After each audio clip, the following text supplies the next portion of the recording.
Well, welcome to another allotment tour. This is now for January 2022. It's the 1st of January, New Year's Day. It's absolutely baking in here in the polytunnel.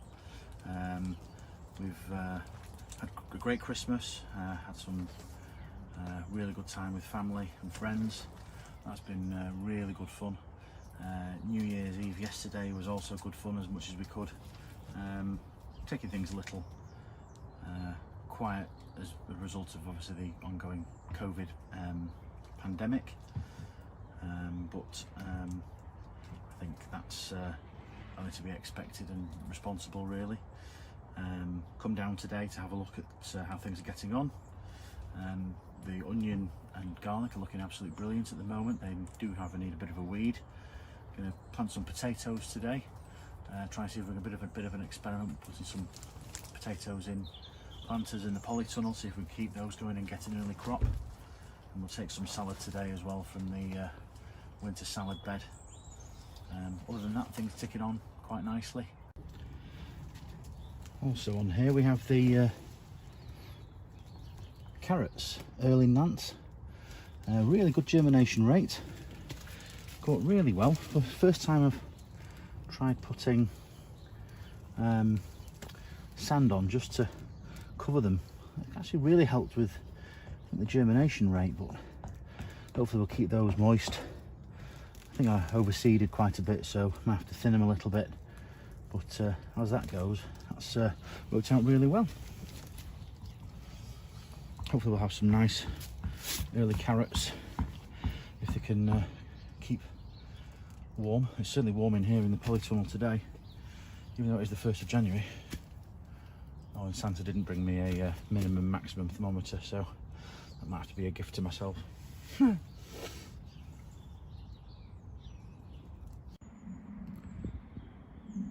we have the garlic and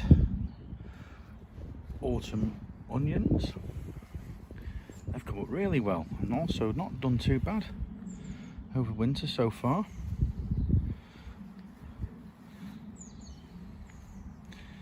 The birds seem to have stopped picking out the small tips of the onions, the garlic at least. Elephant garlic's looking good. A few extra garlic sets right at the edge of the plot.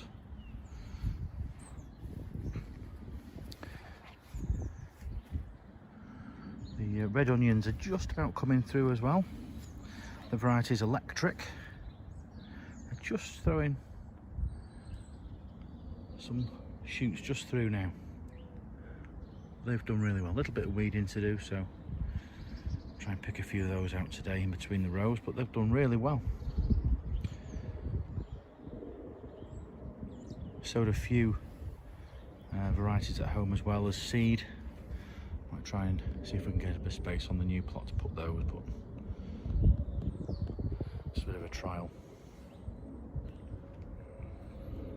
But quite happy with that this year. That's looking really well.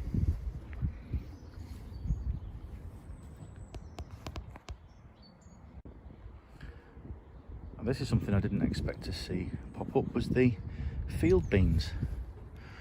Sowed them, broadcast them pretty wide across this section of the plot for some green manure. A lot of them have germinated really well. I didn't expect them to come up at all. Thought it was too late to put the green manure in, but they're really hardy. Quite impressed how they've come up. I don't intend to thin them, I'll just let them grow on just as a soil cover mostly, but look, loads of them doing really well. So they'll provide us with some soil cover over the rest of winter, and chop them down before they flower. I probably won't dig them in, I'll probably just add them to the compost bin, but no, they're looking good.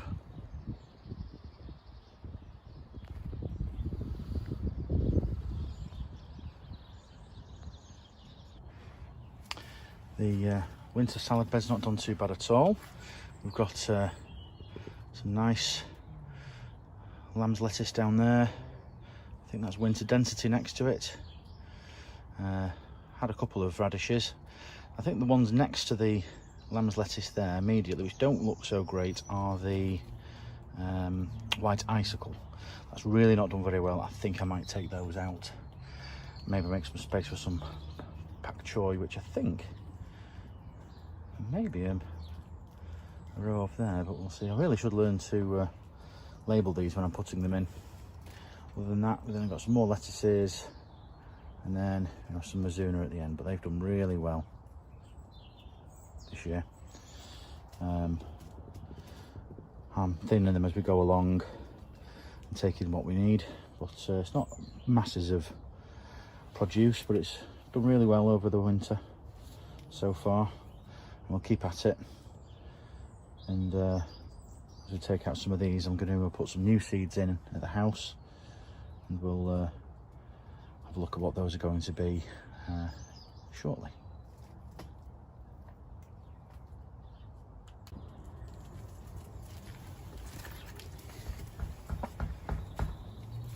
So I thought we'd try off some seed potatoes, some first earlies for the new year. I've seen quite a few people on YouTube starting these off in bags inside their polytunnels, or big 10-gallon planters. But I've got these planters which I did try some main crop a little too late in the season last year, didn't do very well, so we get a few off them.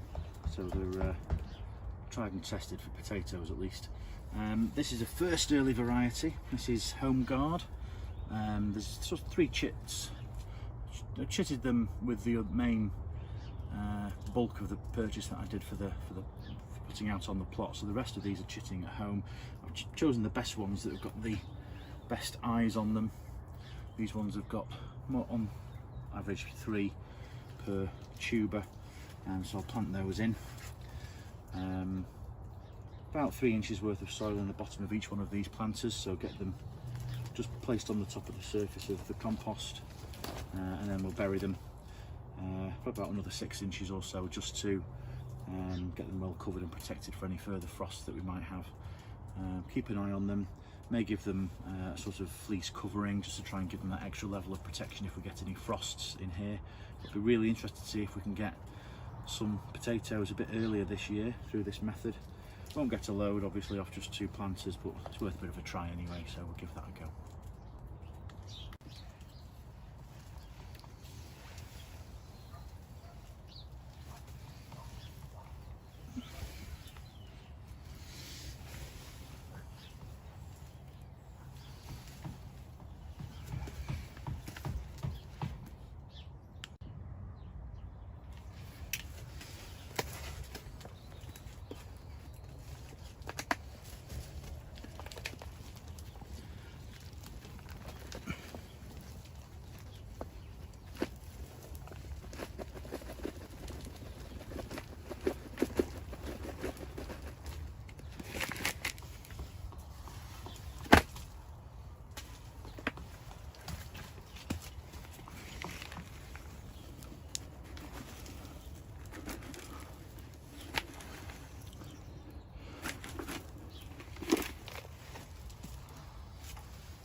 Looking forward to the new year and trying to keep a record of how things are going on the allotment and how we're going to try and turn over that second plot, which is pretty in a right state. It's going to be very interesting to try and see how we can try and get that cleared and back into cultivation. We've got some fruit trees to put on it, but I'm also thinking of maybe using potatoes as a bit of a first crop to get things going. But as things go, it's looking really good for the new year, and really excited to carry on keeping a record of it.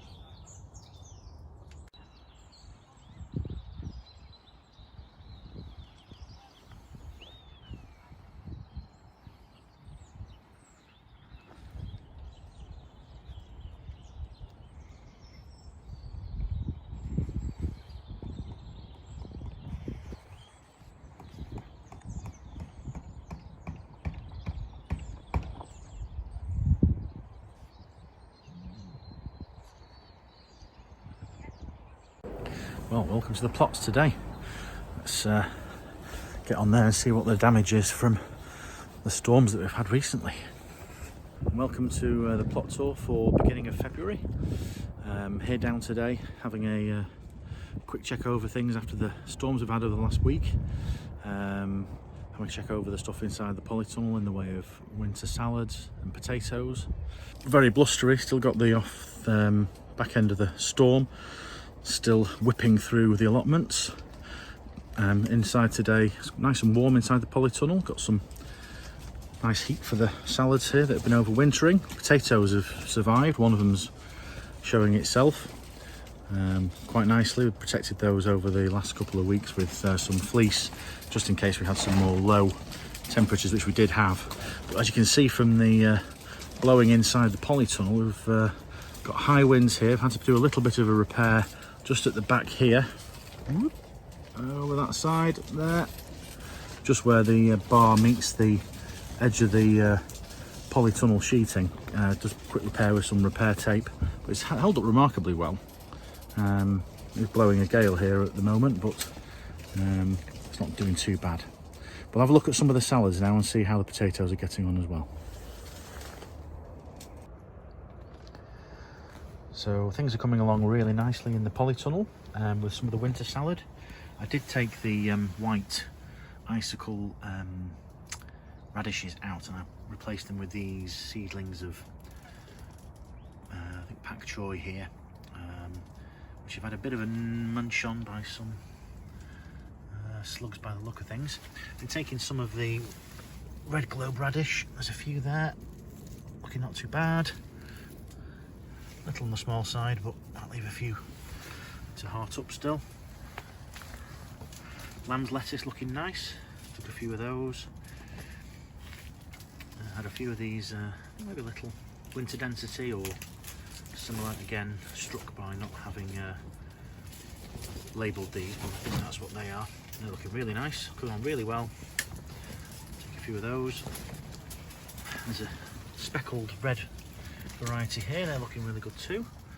Continue to thin those. There's a little slug, a little blighter there. Having a little munch. I'll deal with you later. And then these are looking a little bit on the sad side. These red ones are quite nice. Not too bad there. And then some of the stir-fry greens there, the mustardy type ones over there, not looking too bad. No, really happy with those. I think I'll raise the bed a bit more, get another baton on this side and fill it up with some more compost when these are finished. I'm really happy with how they look. It's really good.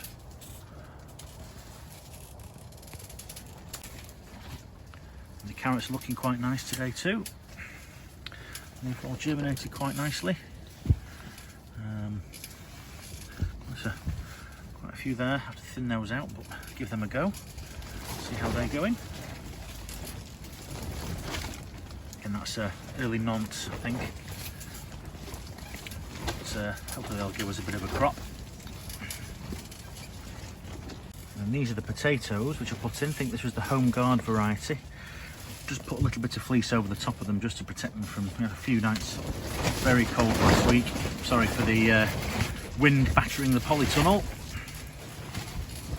They're not looking too bad. Nothing quite up with that one yet. This one does have a tiny little shoot just there coming up.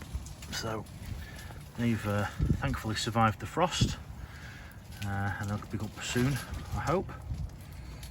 We'll keep that one tucked up just in case there's another frost. Here on the outside, on the plot, just got some of the celery still clinging on there, and some perpetual spinach. The celery still not doing so good. I have put a bit of fleece on some wire just over there, try and warm up a portion of the plot, try and see if I can get some things sown, because the weather is really nice at the minute. It will get cold. I'll try and see what we've got in the way of seeds that can cope with the temperatures and germinate. Things are germinating at the house in the little mini staging under the fabric, but Don't know quite how warm it's getting here at the allotment to germinate stuff, so might try some turnips maybe, try and see if we can get some snowball or similar germinated here, give us a couple of rows under there, maybe some early beetroot possibly. But the soil is pretty cold, hoping that that will warm up the ground, take it off maybe in a week. Give it a weed, because inevitably that will start the weeds into action. Get it cleared and then get some stuff sown in there if we can, just for a couple of rows, to try and get things started a bit early. Other than that, on the allotment it's looking quite nice. I think most other plots have managed to survive the storm we had this week. I've had to do a bit of a repair on the polytunnel, but as we can see in a second, the field beans are doing really well. I'm really tempted to leave them for the green manure, but they're looking so good. The tips are pinched out. They're supposed to taste a little bit like spinach, but I might take a few tips after they've grown a little bit more, try and get them a bit more established. I don't really want to stop them from growing and fixing the nitrogen, which is really what I'm intending to use them for this year. But I'll give you a show now of what they look like. So yes, the field beans are looking really good. They've not been attacked by anything as far as I can tell, but they really come up really well. There's a few weeds obviously to kind of get out of the way, but these are looking really good. Starting to really rocket away. There's a nice little clump over there. Obviously down this row, as I've made it, there's a few gaps here. I think this bit here, the pigeons might have had a go with the seed, or the seed was a bit variable in quality, but I did broadcast them. I didn't sow them. I sowed them broadly in 3 drills that came down here, but that's a noticeable gap there where I may have missed some seed, or the rat, mice or pigeons have had a go at them. But they're looking really good. Tempted to, as I say, pinch a few. There's quite a big clump over there, so maybe thinning them wouldn't be such a bad idea. But I've still got loads of seed. I think probably now past sowing them. I've had such a good germination rate, I don't really want to be troubling just continually trying to sow them just to fill up a gap there. But might give them a try in a spinach top equivalent, and see how they taste. As you can see, the winds are still quite strong. Polytunnel having a real fight against the wind, but it's doing quite well. It's held up. I think maybe in the spring we'll try and see if we can anchor it down a bit more to the sort of the bed frame that we've got in there. I'll try and tidy up some of that wood that's holding the plastic down. Try and get that tightened up a bit. But no, things have done not too bad. There's not really a lot of damage. There's a bin there obviously, but that's not really harming anything. I'll get that picked up. But other than that, the plots are looking quite good. Everyone's doing well. No windows in or anybody else's polytunnels strewn all over the site, so it's looking quite well. Here at the front here, the overwintered onions, the sets, the red onions are starting to come through now. They took ages to show. I really didn't think they were going to come through. They have started now. I did throw some chicken pellets down to try and give them a bit more extra feed, get them going, and they seem to have done quite well. So fingers crossed they'll come through. A little bit of weeding to do in the middle there, but that's not too bad. And then here we have the white onions. They've done really well.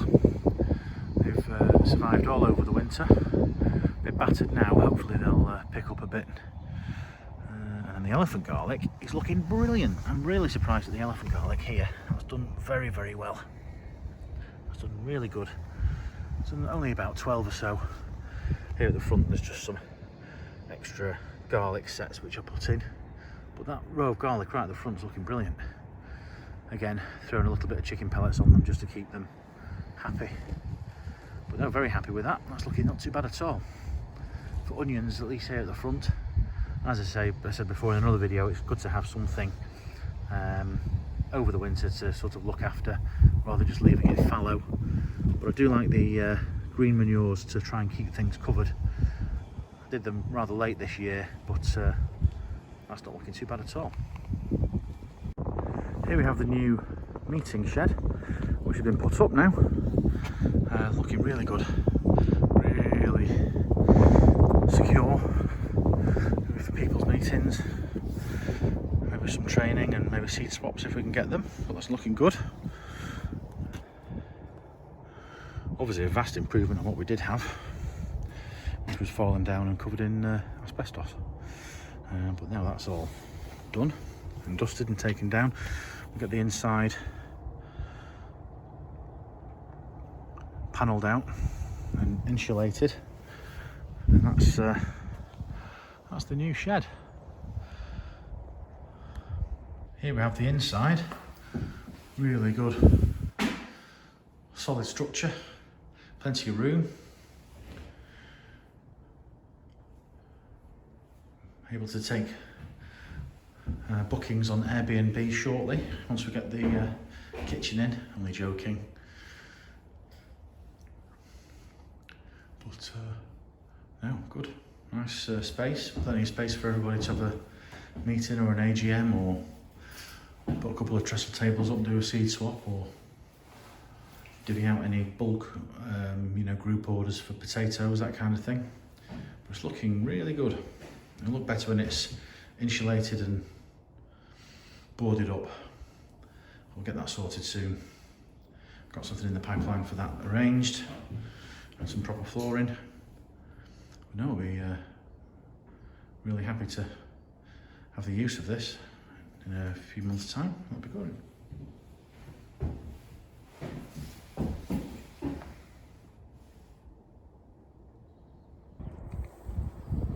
So thank you for watching today. Really appreciate you keeping up tabs with what we're doing here at the allotment. If you like the content, we'd be grateful if you could like it and subscribe. If you have any comments or any suggestions or hints or tips that you might have, I'd gladly welcome them down in the comment section. Well, thanks again and see you soon. Bye. Time to check on the allotment after storm. Is it Eunice or Eustace? I can't remember. Fingers crossed the polytunnel has survived. Here we go. Welcome to Beans, Brews and Bread.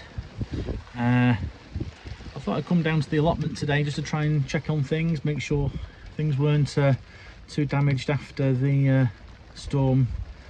Is it Eunice or Eustace? I'm not quite sure. I can't get the name in my head as to which one it is at the moment. I've had 2 in 1 week, so it's no surprise I can't remember the name of them. Bit of a well, not a shock, but I was expecting some damage to the polytunnel, but not quite what we're about to show you next. So brace yourselves. Well, it's not looking good. I'll show you in a second. I can see it from here. It's completely gone. At least it's not taking anybody else's stuff out. Well, it's a complete mess, total disaster. I think I'll just have to tidy this up and use some bits for spare parts, but that's a complete goner. So yeah, here we go, totally gone. We don't call them blow away polytunnels for nothing. I think I'll just take the, yeah, that's not good, is it? At least the shed's still standing. I'll take the fabric off. It'll not take anything else with it. The salads are all winter hardy stuff anyway.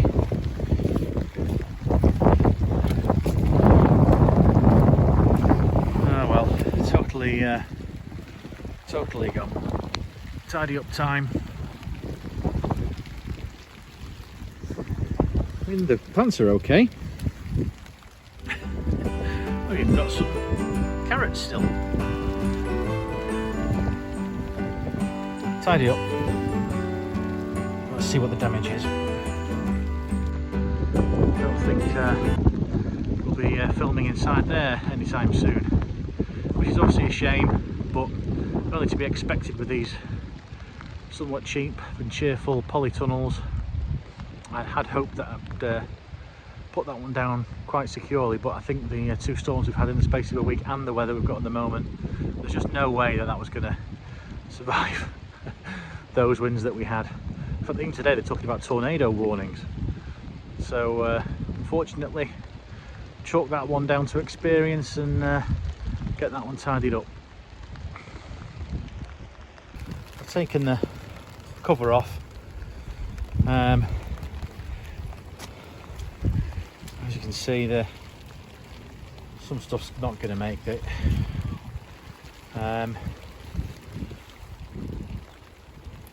I'll just have to let it fare as far as it can. Might take the cover from over there and maybe see if I can cover it up, but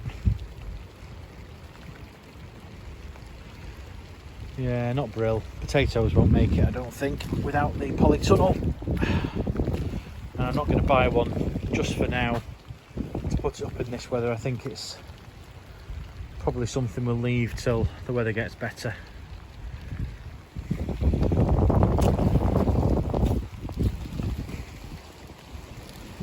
But I can't. Oh, better go and save that. Window's gone in on the shed. Typical.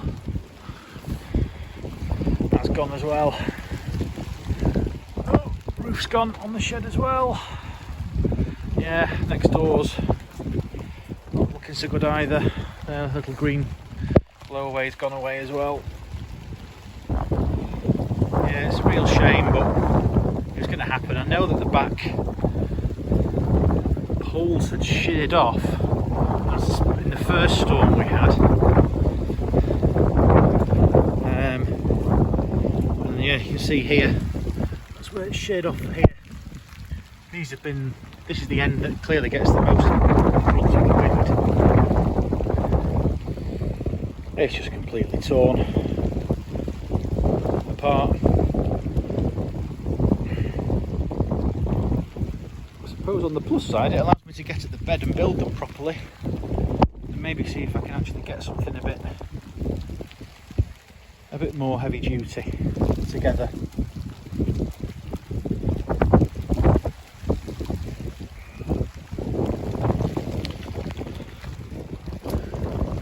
But I'll try and get this stuff inside the shed, tidy it up a bit. It's not going to do any more harm. I'll have to get it pulled to pieces,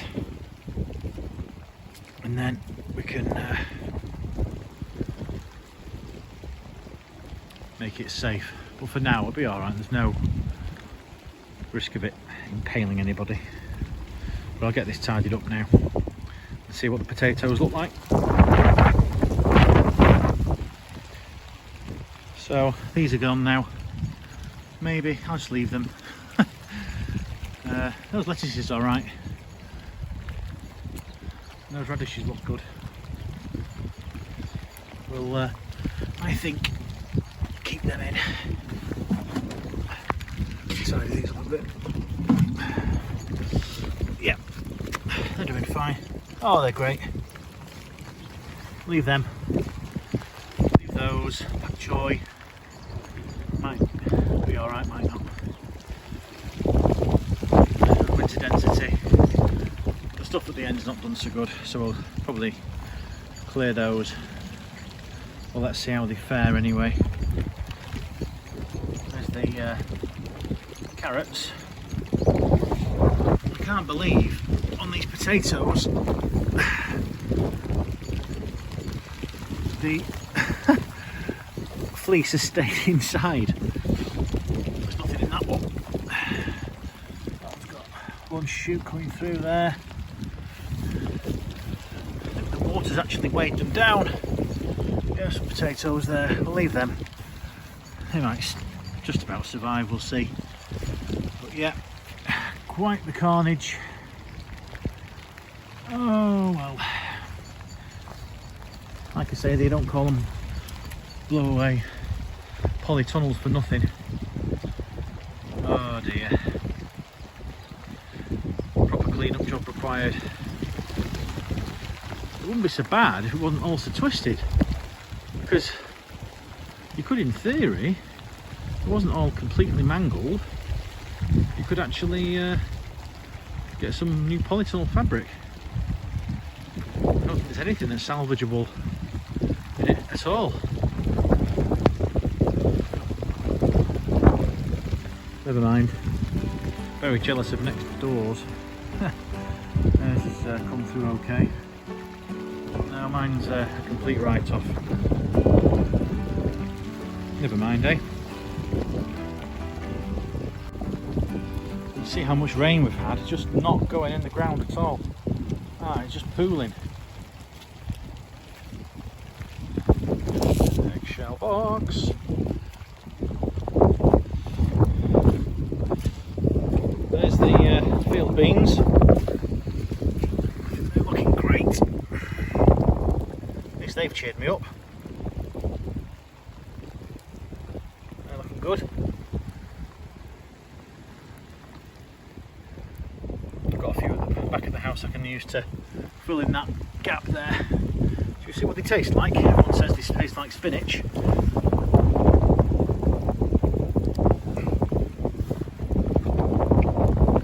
Very gritty, straight from the allotment. But yeah, I'd say spinachy. More beany than spinach, I'd say, but not a unpleasant flavour anyway. Yeah, I'll give them a go. Looking good though, very happy with those. They'll give me some green manure if nothing else. Very happy. Something to cheer me up after losing the polytunnel anyway. What I found here, mistake from last year was elephant garlic not bulbing up and dying off. I think these will come up again.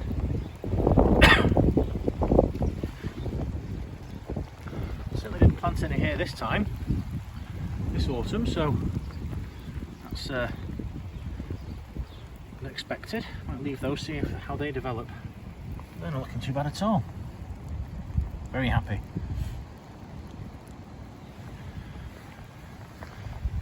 Celery, not so good. Perpetual spinach. Looks like that's been stripped by pigeons or something. And over here we have our proper designated alliums, autumn sown. Sets. Red onion electric. It's not too bad at all. So they're coming up. Garlic romping away very nicely. And the elephant garlic, which I'd autumn sown here, really good. Very happy with those. Still some onions down here to push back in again with the damn bird. That elephant garlic's looking brilliant. A bit of rust on the tip there, maybe. That's looking nice. Looking really good. Plenty of garlic down there too. So, thank you for coming along to the plot today. You're going to help me tidy this up, because I don't think I can do this on my own. So any offers gratefully received. Just send us a suggestion in the comments for when you can pop down and give us a hand. They'll be much appreciated. Otherwise, I'd be grateful if you'd like. If you've liked the content from inside the rather blustery shed with some windows missing. If you want to keep up to date with any new videos and see how things come along once I've tidied this up, then please do subscribe. If you have any comments or suggestions, do pop them down below. Well, thanks again for tuning in, and I'll see you next time, hopefully with a slightly tidier plot. Bye! Well, welcome to the March tour on the allotment for Beans, Brews and Bread today. We'll try and get some very leggy chitted new potatoes in the ground. Let's go and see what things are doing on the plot. Some very, very leggy potatoes. They've chitted well, but I think it's time that these get in to the ground, and we'll see if they have a chance of avoiding the frosts. So welcome to the plot tour for March. Obviously not inside the polytunnel, I'm inside where the polytunnel used to be. Not quite managed to get the structure down yet, but we're going to need a proper Allen key and a wrench to be able to get these bolts and nuts undone to get it cleared. I think I'll be able to salvage some of the hoop sections, but the uprights and straight pieces are a complete mess and broken and sheared off and all kinds of destroyed, so don't think they'll be any use. The plants inside the polytunnel have survived, so there has been some cold nights. We got down to, I think, certainly 1 degree, if not nearly freezing, a couple of nights, but they seem to have done okay. Other than that, we'll have a bit of a tour and see how things are getting on. So, tidy up day today.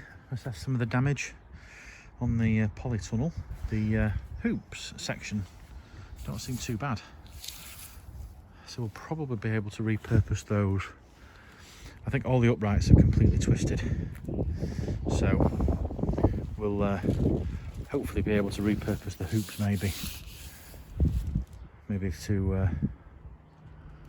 make another polytunnel, or at the very least a cold frame of some description. But yeah, they'll hopefully be repurposed. Have a quick look at the salads, bit of a tidy up, not doing too bad out in the open. Lamb's lettuce or miner's lettuce doesn't look too bad at all. Pak choy might be struggling to keep off the pigeons. Might take some radishes today, but they're not too bad.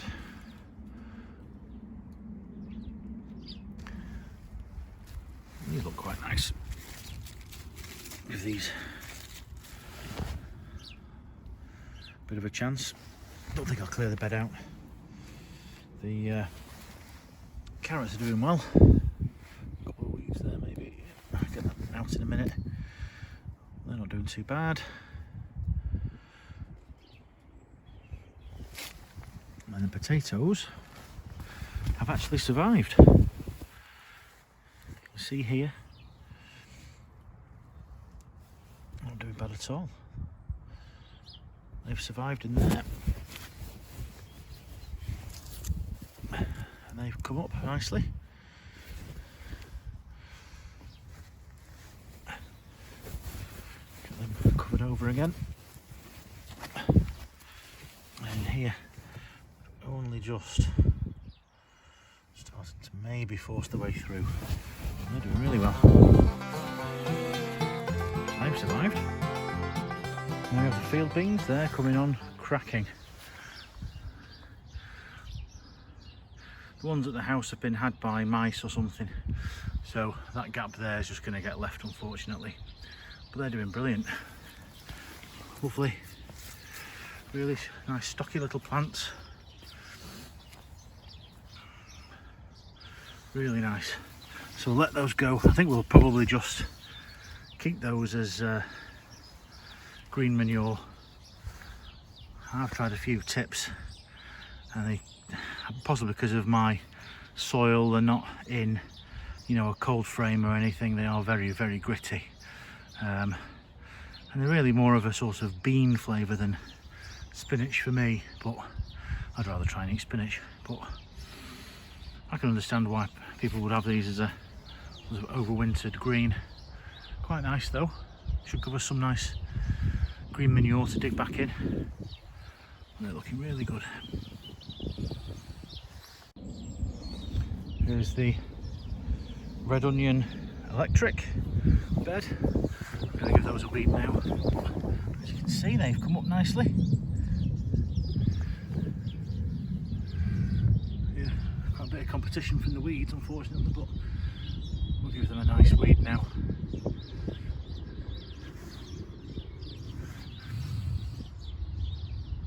And the next to them, I can't remember, maybe a Bedfordshire champion or something like that.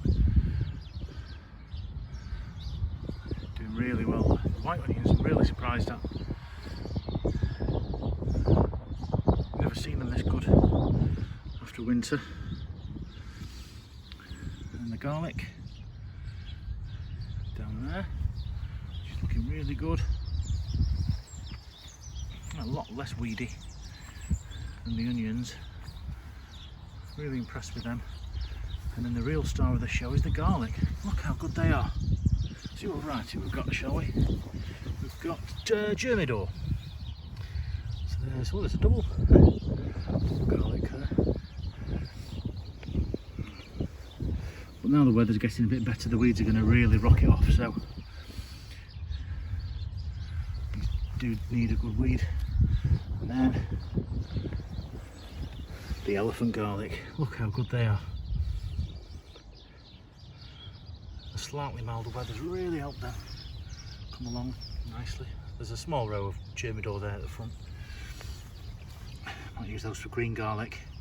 Take those out earlier than the other ones and give these elephant garlic a real chance to romp away. Look at this one. Outstanding. We're really happy with those too. So these are the new potatoes. They are home guard. These were really already quite well chitted when I got them through the post. They've been probably about just after December. These are the leggiest we've got, maybe a very, very early variety. So we're going to get these in if we can today. We've strung the line out. We're going to get them all the way down there. And we'll get them planted. So I like to use a broken old fork handle. Fork handle, yeah. So these are determinate if they're first early. So they don't need earthing to create more tubers. They only produce them on the one level. So I like to get them dug nice and deep, at least about a foot in from the edge.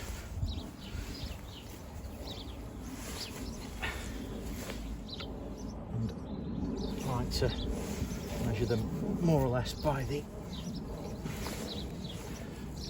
length of what's about 18 inches.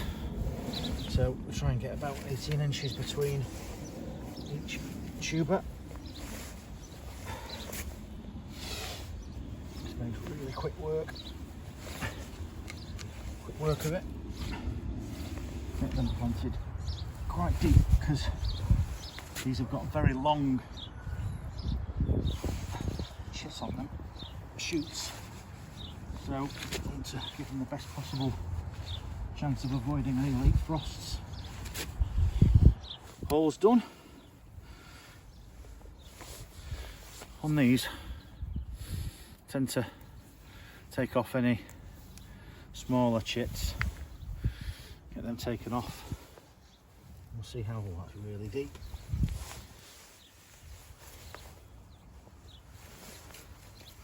I think I will have to put some fleece over these because they are not necessarily going to survive if we get a late frost.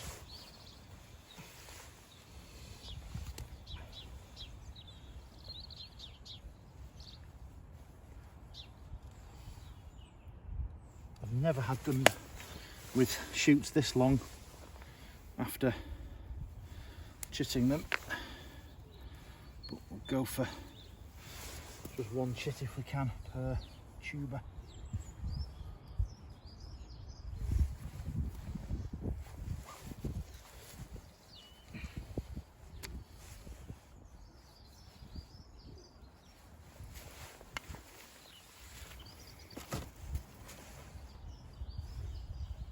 Try and get them right down.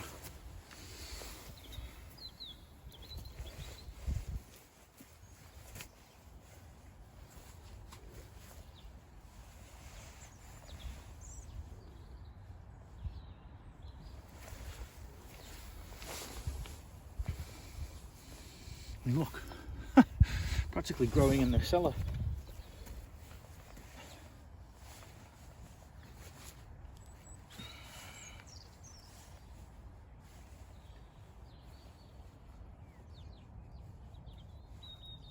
Do have a few of these left, but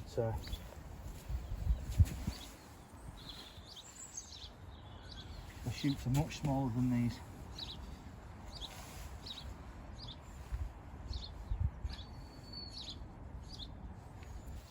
That's that row nearly done. Like I say, if there's two on there, I'll just take the one off.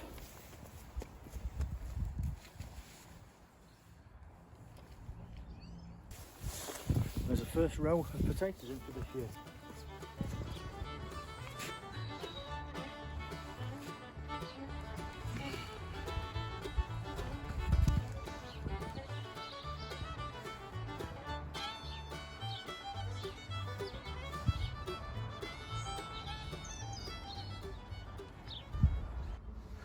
And we'll get those covered up now. Nearly a full row. Only a couple to maybe stick in at the end if we were lucky. So, just like to rake these over a little bit. We will put some fleece down on this. Put some boards down. Protect it from the frost. Nicely covered. And also we kind of know where the next trench will go. We'll get some more in another couple of weeks' time.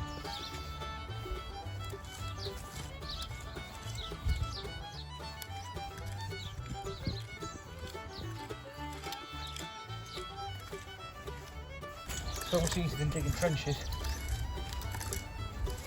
Dipping them in like that. Get some fleece down.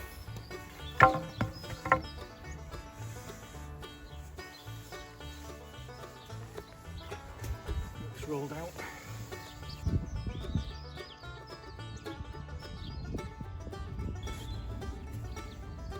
Just for a couple of weeks. Genuinely don't think we'll need it for that long.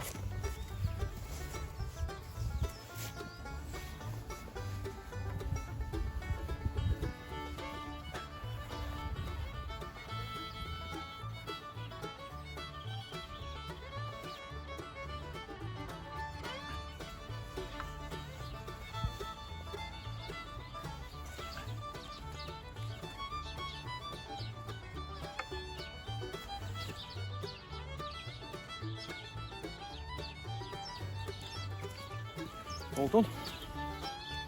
Job's good. Well, you'll see a neater bed of fleece new potatoes in the UK. So thank you for watching Beans, Brews and Bread today. If you've liked what you've seen today, it'd be really grateful if you give us a thumbs up. If you want to be notified of any future content and next month's allotment tour, just subscribe and click the bell icon. If you have any comments or suggestions, or if you just want to just share your own thoughts about getting your own potatoes in, or whether you think I'm doomed to failure with those extra long chitted potatoes, then feel free to comment. Otherwise, I'll see you next time. Bye. Well, welcome to Beans, Brews and Bread, and this is the allotment plot tour for April. Let's go and have a look at the main plot. Past the new plot with the collapsed arch. Still plenty of work to be done on there. A few projects in the going though, as you may be able to get a sneak preview there. And let's go over to the main plot.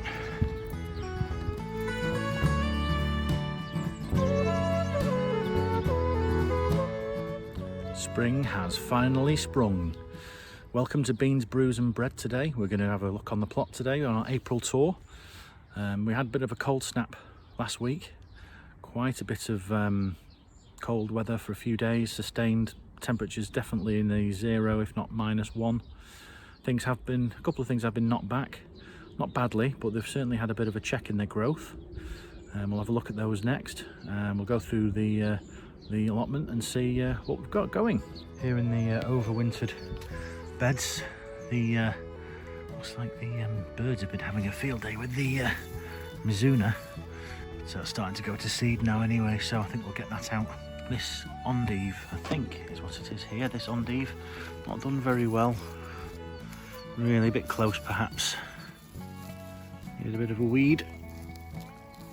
yeah, they're a bit passive. They're not bolted or anything, but not really come to much. And then, I don't know what these were, but very strange thing gone on with these leaves. I don't quite know what they are. I wonder if that's a weed.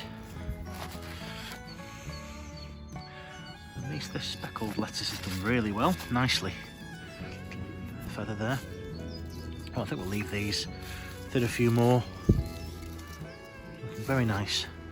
And this cos type here, really nice. Great stuff. I think we'll give these a feed even. They've done really well. They've stood so well. I think that's the winter density actually. So well with that cold snap. In fact, that might be what's done for that actually. Might be the frost. But they're looking lovely. And then I think unfortunately this looks like the miner's lettuce. So that's, to me, that looks like it's bolting there. But we've had some of that too. Pak choy. Bit of slug damage maybe. And then there's some radish at the back there, but they're starting to bolt too. So I think we'll probably get those out. I think it might be time to clear the bed. Save for this winter density, which is looking lovely. That one, absolutely nice. We'll take those for salads next week, as well as this speckled variety. But we'll clear everything else out, I think. But it's done really well, even without the protection of the polytunnel. The carrots, not doing too badly. A little bit of, maybe that's possible frost damage there maybe. And then definite frost damage. The potatoes, the early, extra early ones. I think, now they were covered with the fleece, so I've taken the fleece off just to photograph those, but just been nipped at the tips slightly. Should have earthed them up really just before the frost came, but we'll get those earthed up now. Hopefully they'll carry on. Not done too bad. This variety in here, I'll get that one earthed up as well. And then this one, unfortunately, the tips have, as you can see, been, bit of pottery, the tips have been burnt with those frosts. But we'll get those covered up again now. But really healthy growth. I'm really impressed with how well these have done, protected even without the polytunnel, with just some fleece over the top of them. I'll have a look at the proper potato bed now. Here's the very first earlies, the home guard under the fleece, and I think they more or less, yeah, they had a bit of frost damage there, you can see, but they should be okay. We'll keep them fleeced, but hopefully, fingers crossed, that'll be the last of the frost, if we're lucky. And those rows we've got Vivaldi in there, another couple of rows of potatoes, British Queen, and some Maris Bard, and lastly a whole row of Charlottes, everyone's favourite. Apparently they can stand a bit longer in the ground and get a bit bigger. Second early. And the Vivaldi ones are supposed to taste buttery, but that could just be marketing. But looking forward to some, hopefully some nice potatoes this year. We'll give them some feed in a short while, and they should be doing nicely. And then the field beans, the green manure, again, just a few weeks, another sort of 4 weeks, another month. Look how well they've come on. These here look really nice. Hopefully they'll be fixing lots of nitrogen. What I did do is, from the house we had a few brassicas that we were started early. I planted just a couple here in between the beans. Hopefully they'll get the benefit of some of the nitrogen. Companion planting. We've got a calabrese there, green sprouting, 4 of them there. That one's really come on. Well, they did it, what, a week or so ago? Planted them. Looking really nice. This one is a calabrese de Checo in between here. Look. Really good. Another one there, 4. See if we can get a quick crop. This will be the cabbage bed anyway this year. And then here we have a cabbage Elsa F1. 4 of those. Again, that one's kind of flopped over a bit. But that one's nice and straight. That one's looking brilliant there. But hopefully they'll get the benefit of the nitrogen from the roots of the beans. Whether they get that now or when I nip the plants off before they start to flower, I don't know, but they're looking quite good. Dad's been at the hoeing, breaking up the bed while weeding. He's done a great job, look at that. Not what you call a fine tilth, but it'll break down nicely. Here the celeriac from last year, still hanging on. This is probably the best one there. Might clear some of these leaves off, see if it can. I gave it a feed, threw some chicken pellets down, chicken manure pellets, but I don't think that's going to do anything. We'll give maybe that one a little go and see how it fares. But I think the rest probably could be do with pulling up now. Celery, similarly, not too bad. It'll be very dry, but again, there's not really anything to be had on these. Over here is the elephant garlic from last year. We thought we'd lost these, or they'd rotted away. That one's gone, that's a goner. That one's not done so much, but these are not looking as healthy as the other ones. Here's the elephant garlic for this year's winter sowing, with some germidor at the front just for green garlic, but there's the elephant garlic. Look how good that's done. I mean, strictly speaking, those other ones were in the ground in winter too, but these have come up brilliantly. Really strong, healthy plants. Maybe better seed, but look at this. You can understand where it comes from, sort of the leek family, elephant garlic. It looks like this, but that's huge. Don't call it elephant garlic for nothing. And the rest of the garlic after that. And then another whopper there, look. Here we have the main sowing of garlic. There, looking great. Really good.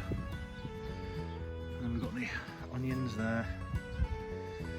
Might give them a feed as well soon. They've been weeded. Looking great. Red onions, not so good. See here, very small in comparison to the white onions. Just like to say thank you to all the new subscribers and people watching. Really appreciate all your comments as well. I've had some great comments and suggestions from people, and lots of support as well. You know, really great comments from everybody. Really enjoy replying to them and having a bit of a chat with you. I'd be really interested to see what you're all doing. Make comments below as to what you've got planned, what you've got sowing and growing, what you're going to pot on, plant out.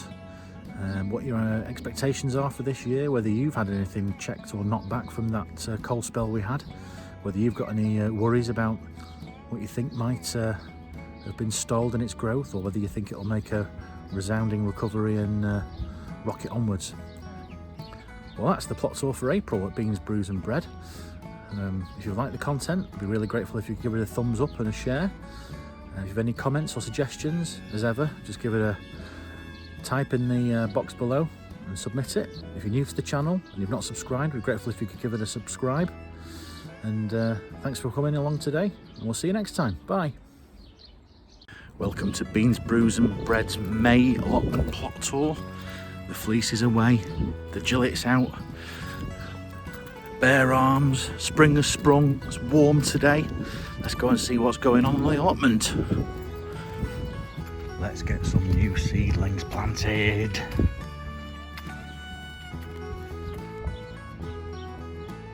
Here we have the little heritage plot. We've managed to get the two rather large hop plants out, and they've gone now, so we're going to have this section devoted over to some experiments and some heritage varieties. We had the heritage peas, the Freuer Heinrich, that we had at the house, and they're coming along not too bad at all. Not many peas unfortunately in the heritage seed project packet, unfortunately, so see what these taste like and may leave a few over to go over for seed. What they've got, I'll give them a whip. Been very, very dry recently, but they seem to be just about surviving. Give them a water today. And next to those we've got a radish called Munchen beer, which is a sort of traditional, sort of long whitish radish that you have with German beer. So we'll give that a try. Maybe get a German beer brew on day on the go as well. Give them a water as well. They're doing really well. Give them a bit of a thin, maybe. They're not too bad actually. Fair distance apart. I've sown those quite well. So we'll give those a water today. Then one of the other projects that we had was the supermarket long shallots. They're doing amazingly well. We'll give them a weed today as well. That's shop bought shallots at Christmas time, put in a pot at home in some soil, and they've done really well. And next to those we've got some more shallots. These are saved sets from last year. They overwintered and they're doing well too. But that's the little heritage plot.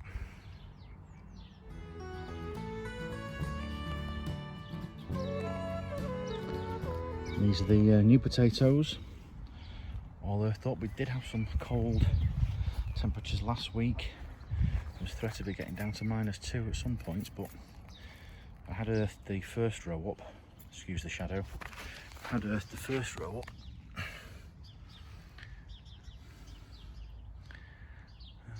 Just to protect them, but they've come out quite well. These are really looking healthy. That's the new potatoes, ridged. Growing well.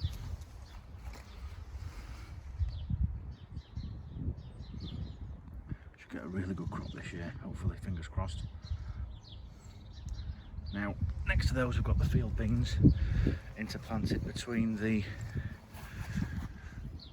some cabbages. Got some heritage kale in here and some other cabbages, but can't see those. And I think, as good as these look, they have all flowered, and I think it's time to take the benefit of the greenery, compost it, and get the space now devoted over to some brassicas. We've got some cabbages in between here somewhere. Yep, got some calabrese. That's looking nice. But we'll get the beans out, and then hopefully the cabbage family interplantings can get going. And hopefully get the benefit of the nitrogen that the beans have left. Fingers crossed. Here we've got that old celeriac bed. Just in front of that we've put some beetroot, which are hopefully just about hanging on in these temperatures. And the old celery bed, they're going to come out now. But we do have a few of the planted beetroots down here. We'll get another succession done. But here I've tried a new trick with the parsnips next to them. There's a little marking line of radish. So the radish is in between, and there you can just about see parsnips. There you go, they've germinated well, 3 per station. we'll get those thinned out next week. But you can see there the lovely little row of radish. That marks where the parsnips were next to them. We'll get those out way before the parsnips are ready. Put into planting there so you don't waste the ground.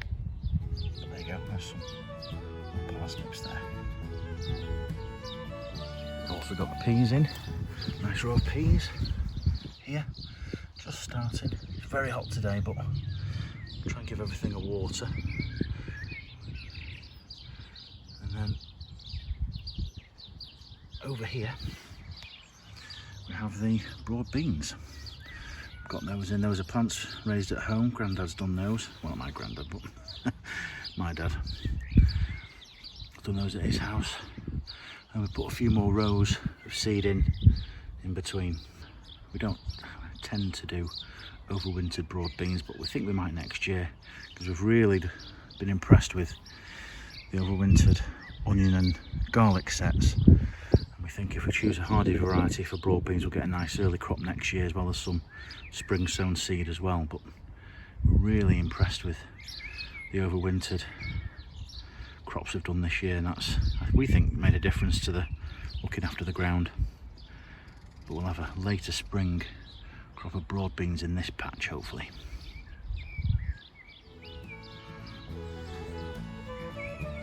Here we've got the overwintered red onion sets, electric, doing really well. Really impressed. That's looking really good. And then the white onions here, the real star of the show, which again, you understand why they're part of the leek family rather than garlic. The elephant garlic, look at these, massive. That one there, that's a monster. Really impressed with this elephant garlic sets we got. And we think the autumn planting is made the real difference here. But that's quite the row. That looks really good down there. Really happy with that this year. So top tip, do your autumn sowings of elephant garlic this year. They don't look that healthy to me. I'm tempted to maybe take those out. I think they're not doing as well as the other ones. We may take those out. There'll be a free crop, but we'll probably get something a bit more worthwhile in the space that they're occupying. I don't think they're looking that healthy. You've got some suggestions below. What would you do? Would you grub them out, compost them, stick them in a soup? Would you devote them to more space for something else different? Comments below.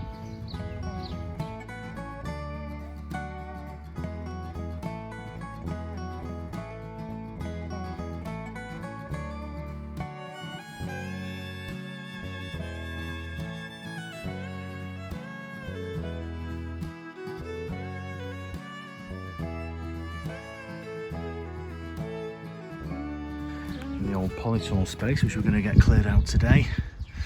I think the pak choi has gone to seed from its winter sowing. What do you think? Lovely flower on them. And that's the lamb's lettuce. Anyone ever seen what lamb's lettuce looks like when it's gone to seed? Well, that's what that looks like. And the winter density, look at those. They're doing great. Take another one of those for lunch today. That's a freckles variety, or party coloured. Again, doing really nicely. And a few other examples down there, but I think I'm going to get this bed tidied up and we'll get some new lettuce and salad stuff sown in this, I think. Other than that, we've got the overwintered carrots. They're doing nice.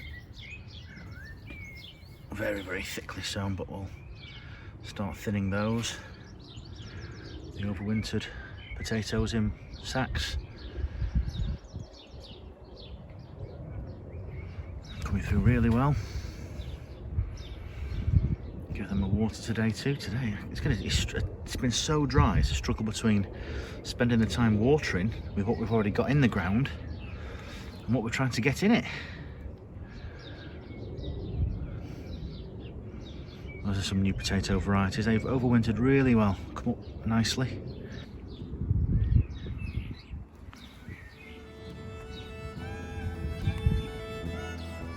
Well, thank you for watching today's May tour on Beans, Brews and Bread.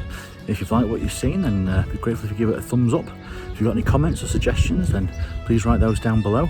And if you're new to the channel and you want to be notified the next time there's a video, then please press subscribe and press the bell icon so you can be given a bell when it happens. Well, thanks for watching along. Cheers. Bye. Welcome to Beans, Brews and Bread for the June allotment plot tour. Let's see what's growing. Doesn't it look nice and lush and green? We've had loads of rain. It's really improved all the growth. We've got everything shooting up. Brilliant. Well, thank you for watching today on Beans, Brews and Bread on our June tour on the allotment. Can't believe it's now been 6 months since we started. Here we've got the overwintered shallots here, and then there was the supermarket owned long shallot variety, which have done really well.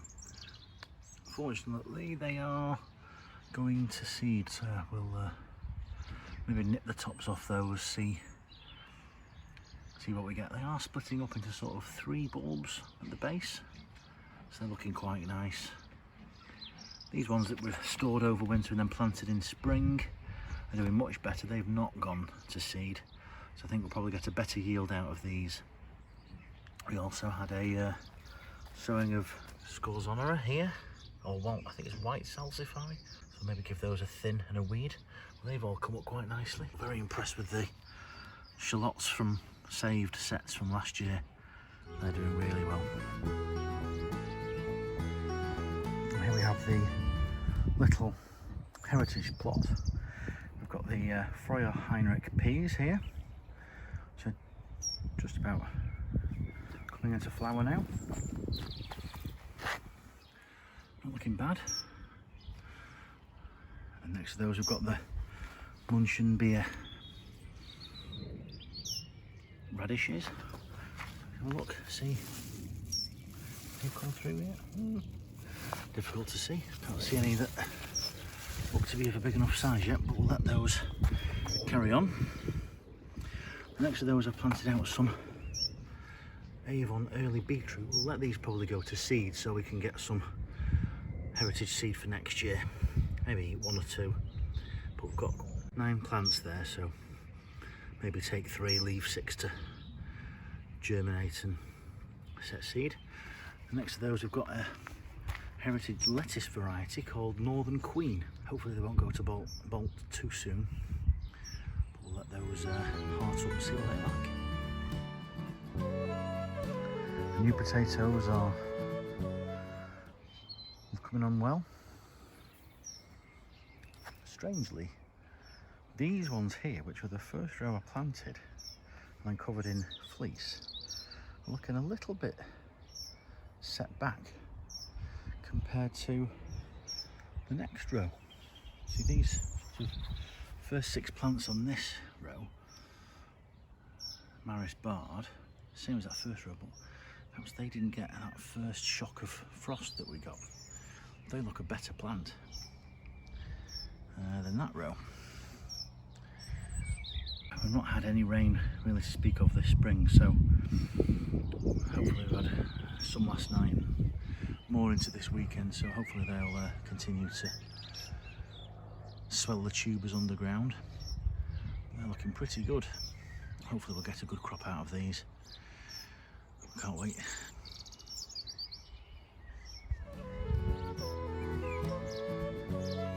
This is where we had the green manure. We ended up putting this enviromesh over to try and protect them because they were getting absolutely ripped apart by the pigeons. But hopefully you can just about see those in there. You looking good. Calabrese, some cabbages, only a small put, you know, few in there, but we'll get another thing set up for those. Hopefully we'll get a few summer brassicas, and we'll get a few, maybe some greyhound in the next section in a week or so. Down here we have some French breakfast radishes in between the parsnips, which are coming on really well. And next to those we've got a couple of rows of beetroots. We've got boltardi here, and then there's a yellow variety called Baldor, which we've got down there. They're looking really good. Next to those we've got some climbing French beans on some teepees. Only put in a couple of weeks or so ago. And down here we have the French breakfast. These have been a real success. Just can't believe how many we've got. Gonna get harvest out of these again today. But it was a really good idea getting those in between the couple of rows of parsnips. Just so you know where you've sown the parsnips, because they can take a good few weeks to germinate. We had loads of those in salads. That was where the old elephant garlic were, but they got some sort of white rot or something like that. They were no good. Got a small patch of perennial spinach there and some chard. But again, the pigeons again having a go at those. Does nobody feed the pigeons? It's only tuppence a bag. Why are they eating my chard? I have to get them covered up as well. And again, the peas there. Massacred by the pigeons. Look, not a single one. There's a leaf left.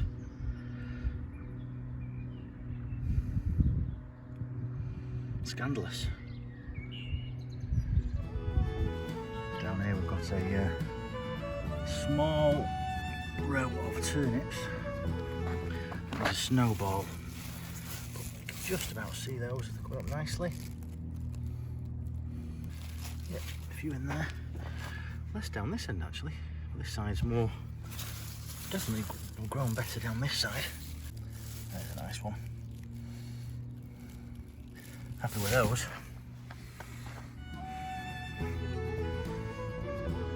These are the Oregon sugar pod. I've had a bit of an attack from pigeons or something, but I do think I should have put some netting around this teepee. I think the peas need the netting really. That's my mistake. So I'll try and maybe get some string around those and get them tied in. The main peas, first sowing, and they're climbing up nicely. Hopefully get some pods off those soonish. They're looking much better, but these, terrible. In this row we have the broad beans, bit of a succession sowing. One's on the right hand side were plants that we'd set off at home and put those in first, waited a few weeks, then put the next row in here, and then last row in the left. So get a nice harvest out of those. All come onto flower. No black fly yet. They're all looking nice. Quite a short plant this one.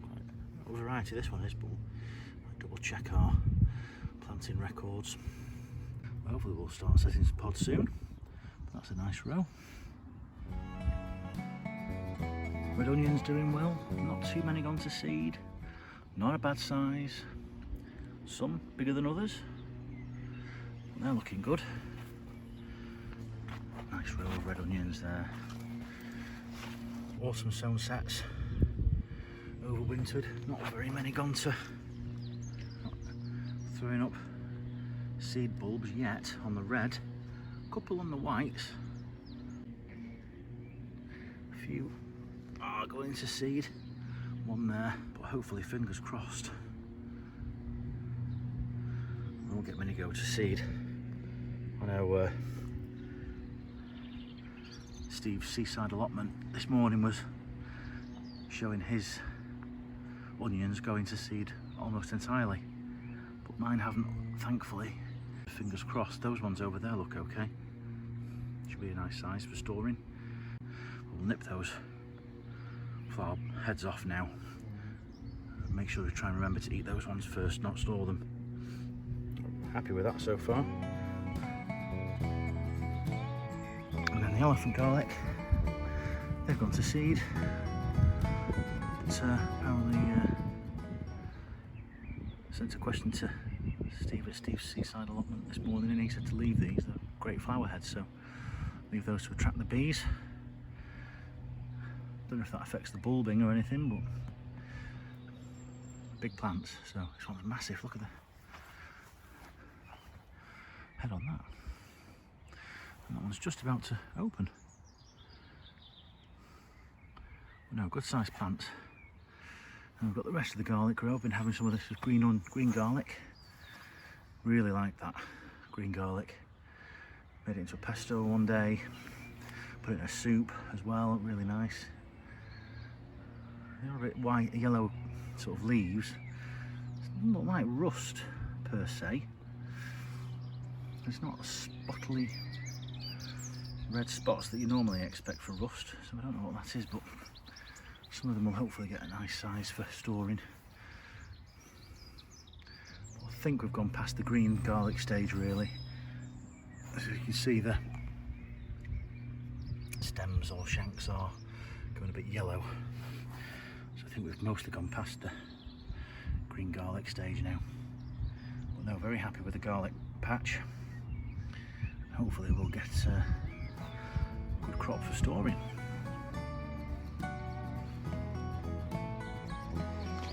How about that for a radish haul? Really happy with those. Look, they're easily what, 2 inches long. Really good. French breakfast variety. Really happy with those. A little bit flea beetle damage, but nothing to speak of in the way of any damage on the roots. So very happy with those. Spring radish. Well, thanks everyone for watching today. Really appreciate you coming along on today's June plot tour. It's been great to see what's been growing and how things have developed, and a bit of harvesting as well. If you haven't subscribed yet, it'd be great if you could press the subscribe button below. If you want to be notified of the next time we post a video, then just press on the bell icon and you'll get a ping.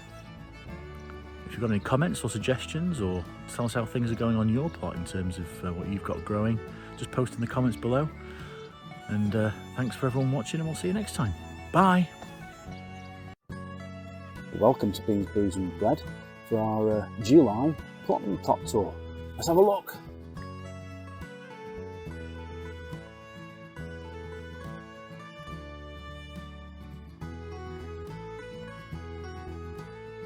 So, last week was interesting, getting a bit of a positive COVID test result.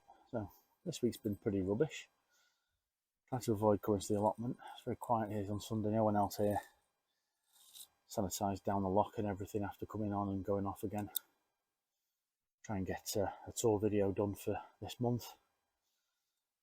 A bit exhausting really, even just pottering around and planting the odd little bit. No weeding to be done, I'm afraid, today. It's not a great, bit of a low level, it feels a bit like a low level cold, bit of a head fug, but onwards and upwards. First time I've caught it through the whole pandemic, so finally failed to dodge that bullet, but let's go and have a look around and see how things are doing this month, shall we? From a slightly weedy heritage plot, we've got the Scorzonera, or Scorzonera, I can't remember what it's called now, but that's doing really well. We've got some really big plants coming on there. Thinned those a little bit, but see how they do. Interesting roots. A very, very weedy shallot patch, but they're starting to go over and dry over on that side, so we'll get those weeded when we pull them up to dry. Got the supermarket shallot experiment. They've all gone to seed. I think we're going to let them go to seed. I can't see that we'll get anything that we'll be able to store this year. Planted some tomatoes. 9 plants there. Looking good. And we've got some romaine lettuce here. Just about germinating. Doesn't seem to be in lines. They seem to have all washed out. I think with the rain that we've had, it's not been very good. But we'll see where we are with that in a week or so. After that, we've got the Heritage P. Freuer Heinrich. They're starting to bulk up nicely. Got a couple of those. Quite a small pod, about 7 to 9 peas in each pod. Quite tasty. But we'll probably keep these for seed for next year, and we'll do these properly. This is a very, very small.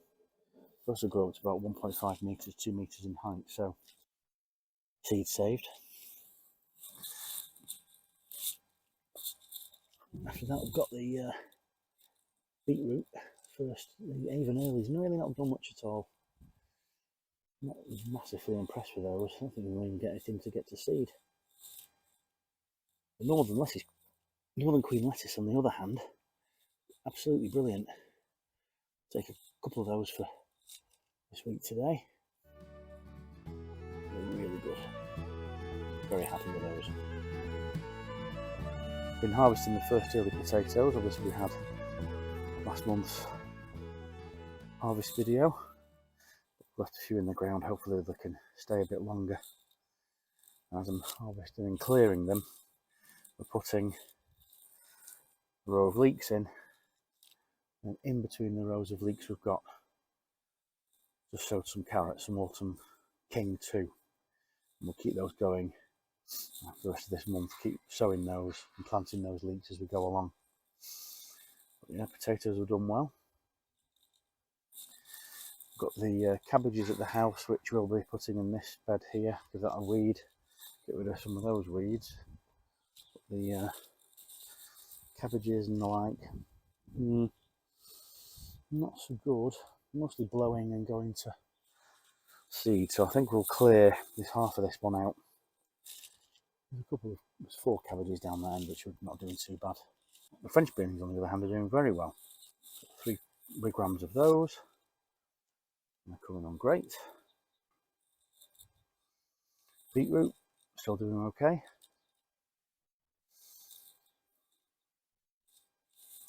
Nice big row of beetroot. Parsnips, not too bad. Time to pull out the gone to seed radishes.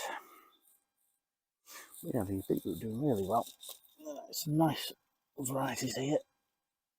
Just some nice ones there. Surprising how you get really nice little globe beetroots, not masses and masses of leaf, but not too bad. Dwarf French beans, just coming into flower now. Parsnips doing well over that side still.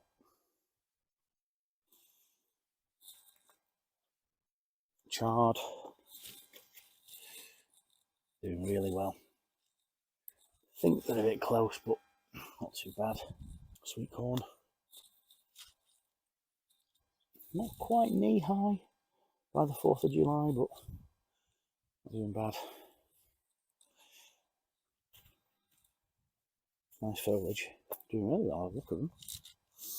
Turnip's probably gone now. Try and get these lifted. Not too bad. A few gone to seed. Still be alright. Couple. Little row of swede there. A bit of leaf beetle damage by the look of things. Some of them. Yeah. Not bad there.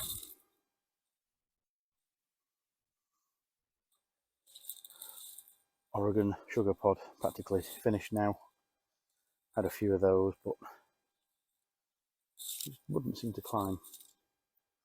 They need proper pea netting, not just canes. That's my fault, that. Peas, on the other hand, the Kelden Wonder, I think. These are doing really well. Those are the second variety. Thankfully, they've recovered after the pigeon attack. But there are loads on this one. Tons and tons. So we'll get a few more of those harvested today. They're doing nice.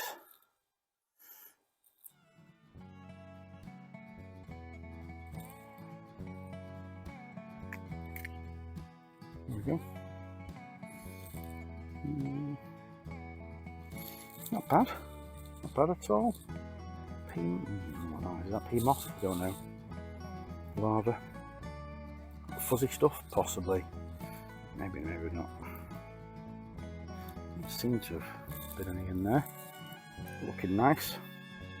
We'll get a few of those harvested. That's looking good. Broad beans also looking very nice. I think they should be filling up quite well now. I'll try and get a few of these harvested too. Really good. Try and get a bit of a... I'm not convinced they're very full yet. I don't feel like a bit bigger than that. Look down here. It's real good specimens, but that's a bit better, that one maybe. Yeah, we'll try and give that one a go. So okay. No, they're not too bad. One-handed peeling. Not a bad size at all. They're looking good. Red onions still going. Some of them, looks like some whoppers. The smaller ones down the end that have flopped over. They're still going. The very, very late main crop are in. Just 2 rows of those down there. Taking the space where the white onions were and the garlic. And I think, although the flowers are really nice, I am really tempted to take one of these elephant garlics home and see what they look like. Let's have a look. Yeah, let's have a look. Here you have one of the elephant garlics. Big bulb. Much better than the garlic that we grew normally. And those are the corms as well, aren't they? Those are the corms there. Little things that should, in theory, you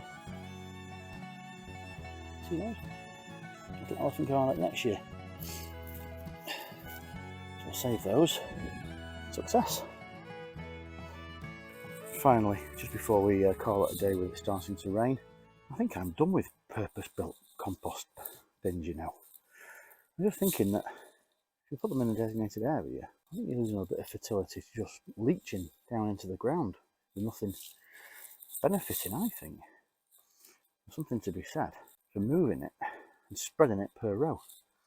If I build a heap here and turn it and move it to that spot will have actually got all the benefit of the leaching water and nutrients that have gone through it, as well as spreading the compost itself. Obviously you're losing a bit of the spot for growing, but you can always put a pumpkin or two or a courgette or two in it. I think we might be onto something. What do you think? Well, plenty of things going on this month. Lots of things growing and plenty of stuff to harvest. We've got stuff drying, ready to store. Still got plenty of potatoes to pull up.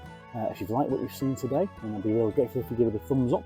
If you have any comments or suggestions, tell us what you're harvesting at the moment, what you think you've got in the way of successes and failures. Post them down in the comments below. If you'd like to be notified of the next content and plot tour, then I'd be grateful if you could subscribe. But I'm very tired beans, booze and bread in July.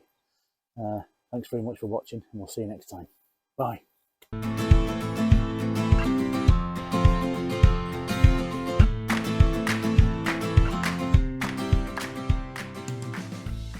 Well, it's August in Manchester, which is high summer, which means it's absolutely chucking it down. we're going to have a look at the allotment, have a tour for August and see what's growing. Let's have a look. Here's the second heap. Got plenty of compost material now. We've cleared up some of the peas. In fact, both arches of peas have now gone. And we've put them in here. We're mulching these down. Hopefully we'll get some usable compost out of them. But the idea here is to try and, in the width of one bed that we would normally have, rather than have compost in a dedicated bin, and I think we're just losing some goodness down into the soil, we might as well compost on the soil on a sort of 1 metre by 1 metre spot and let the goodness go back into the soil as it breaks down. Also, it means we don't have to transport it quite the same distance.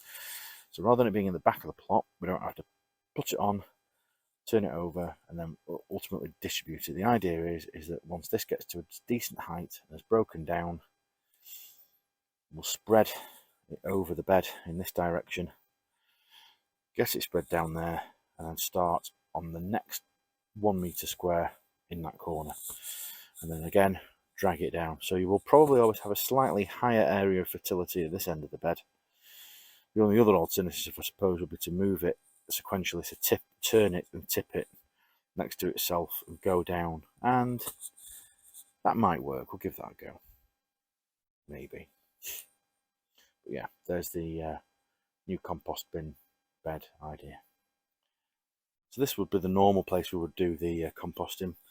We'll probably get this turned out and piled on top of the new system. So we'll let this rot down a bit more. But yeah, this is what we have previously had. It's not a bad system, but again, for me, you're just rotting wood away. You're containing all the things in here, and I think you're just losing it down into the base of the soil. A lot of goodness disappears with the rotting down of the material, and I think there's something to be said for getting it all down in one spot on the plot already. So we'll be emptying this soon and probably just using it for cane storage and some tool storage as well. If you're thinking of posting a comment down below, I'd be really interested to get an idea as to what you are most looking forward to on today's tour. What plant do you wanted to see how it's developed this month? What do you think's gone the furthest, grown the biggest, or dissolved into a pile of slug-eaten munch? Then put your comments down below, and I'd like to think what, just before we get onto the tour, what you think you're most looking forward to. Cheers. Here on the heritage plot, we've got the Northern Queen lettuce, which we have harvested and has now gone to seed. The hot weather completely made it bolt, and we did get quite a few nice headed lettuces off it, but as you can see here, we've got plenty of seed. So as it's a heritage variety, we've got quite a bit still left in the packet, but we're going to give opportunity for this to go over to seed and see if we can collect some seed back. So that part of the project. This one is this Avon early beetroot. Now the seed on this has more or less been used up, and I'm not massively impressed with how these have developed this year. They are very slightly sort of bolting up, but not brilliantly. So I don't know how great a variety this is. So next year, I think we're going to leave this in the ground for now, see if we can get some seed off it to try again next year. But I won't necessarily put an order in for this particular variety next year. I think we'll try something different. I'm not, like I say, I'm not massively impressed with even how the sort of the roots look. I mean, it's not, I mean, they might be good for seed, but they're not looking brilliant. But like I say, we'll try them, maybe if we can get some seed off them next year, but that's not necessarily one I would recommend, certainly for my growing conditions anyway. So maybe knock that one on the head. But we'll put one order in for some different beetroot next year on the Heritage project anyway. Next to that, we've got the pea, the Freuer Heinrich. That has now completely dried up now. We've taken the pods off, most of the ones that are the driest. A few of them have kind of got a bit of sort of mildew on the outside, but the peas inside are okay. They are nice and dry. We've harvested those and we've got a nice sort of packet, sort of maybe 40, 50 seeds, which we'll try next year as a proper proper trial variety. We won't have them on a wigwam like this. We're going to put some proper netting up and we'll get them nicely done. But that's that one. Here we've got the sort of quick late trial tomatoes. We've got 9 plants here. We're going to get these tied in as soon as possible. They're doing not too bad in the weather. It is warm, it is wet, they may get blight. We don't quite know how we'll do with these. They really were sort of a bit of a afterthought, really. We had some left over from planting them at home, so we've got these ones set up here, and if we get a few, then I'll be happy with that. These are the sort of dragon tongue variety or something similar. Yeah, got plenty on there. We like to keep these going so we get nice big beans in the pods. We eat these for the beans rather than the pods, so we're quite happy with these. Going over a little bit, but we'll these are going over a little bit, as you can see. Probably could have done with a 6-foot pole, but might take those off at the tips now. They're bulking up quite nicely. The French beans are doing amazing. That's about maybe a good kilogram off these already, and they're still going really nicely. These probably about a kilogram off these already.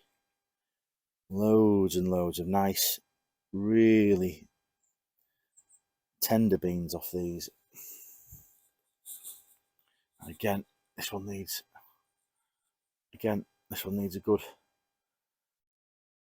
harvest, but again, nice beans, really tender, nice variety. These very happy with these.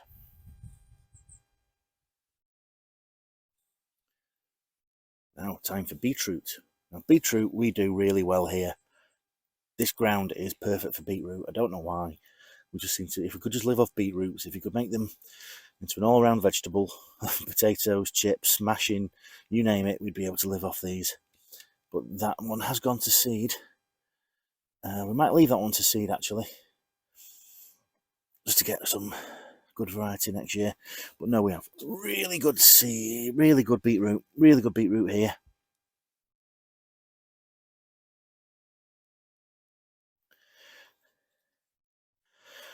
Really nice. Again, just, again,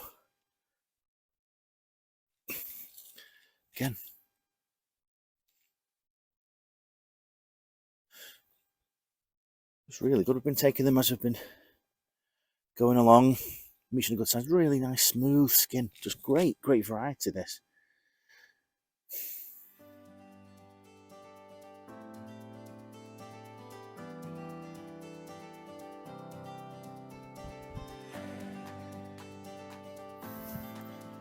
Parsnips. Look at the parsnips here. Look, we've had these since sort of, I don't know, was it April or May? Just 2 rows. We don't really eat a lot. They're really nicely spaced. Hoping they don't go to bolt. And because these have been in the ground, or intended to be in the ground for a long time, we've been using the Jadam FPJ liquid fertiliser on these, just simply so that we can get as much fertility in these as we possibly can. They really have, I think, greened up quite a bit. Then another small patch of some dwarf French beans here. We mostly have these for sort of cannellini sort of style beans, not really again for the pods, a bit like the fire tongue on the climbing beans. We'll have these for the actual beans inside themselves. Just a little patch. Won't get a massive harvest off them, but happy to have a bit of variety.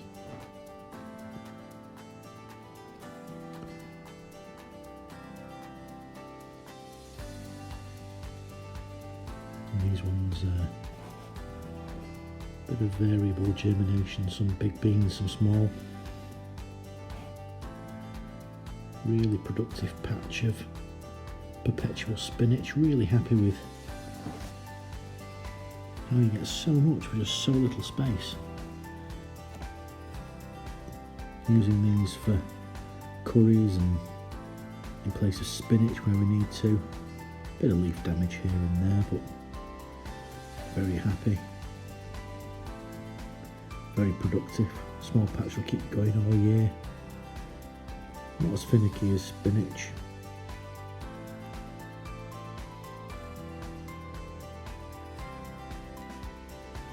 Certainly less slug damage from the likes of pak choy and things like that. So I think we'll might try and get a little sowing to keep us up till autumn and winter with these, because these will go over soon.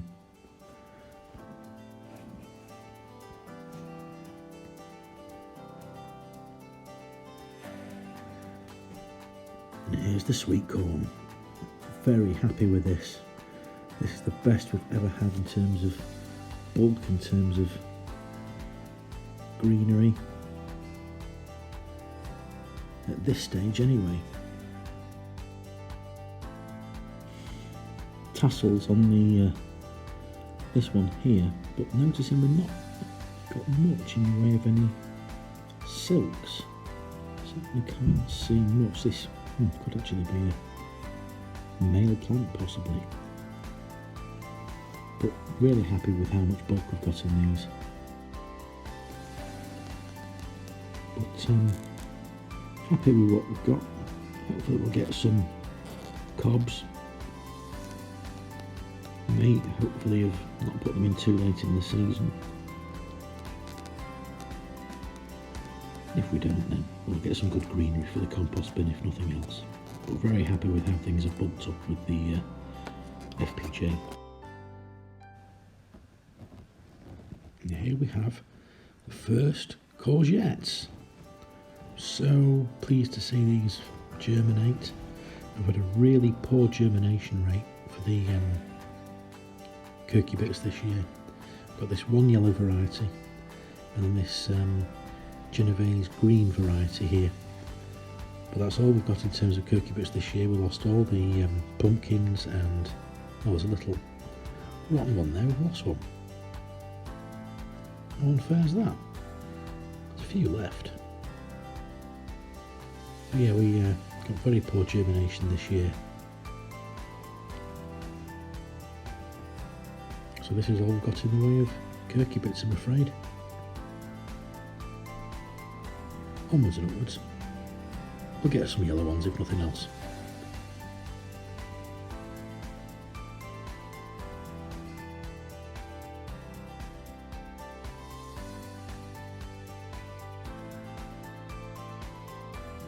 So, this week's poll on the allotment tour is what would you put where the broad beans and peas were? Our working thinking at the moment is putting the brassicas there and retiring the present brassica bed, which was not very successful, into that part of the plot, and putting in purple sprouting broccoli, Savoy cabbages, other stuff. And we've harvested half of the broad beans, suffering a little bit with sort of rust and maybe a bit of mildew here and there. But yeah, this is where the peas were. They've gone now. Had a great harvest out of those. Very happy with the peas this year. But the broad beans, this is the second succession sowing. Still got plenty to take off these. And once they're gone, that'll be it. But thinking on, what would we put in this spot now? Because that's quite a gap. Oh, that's worth a poll. Well, in the comments below, why don't you put what you think we'd put in this space here?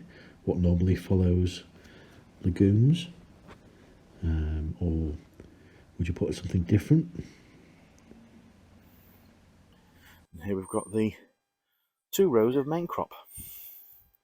Not doing bad at all. Quite impressed how the big these have got. A couple of them are starting to flower, so we'll see how things go. One row is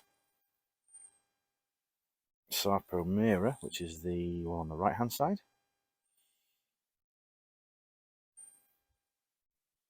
and the other one is Cara. So one variety is definitely blight resistant, the other one maybe not so much. So we'll see how those go. And as for the elephant garlic, we'll be pulling those up soon, and we'll be drying the cloves and trying to get those planted for next year to get a bigger crop. But no, quite happy with those. We've been watering these with the FPJ Jadam fertigation liquid, and I think they do look pretty darn good for this start, this time of year. Not looking bad at all.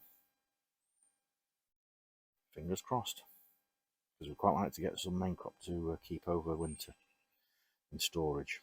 But fingers crossed they'll do the business.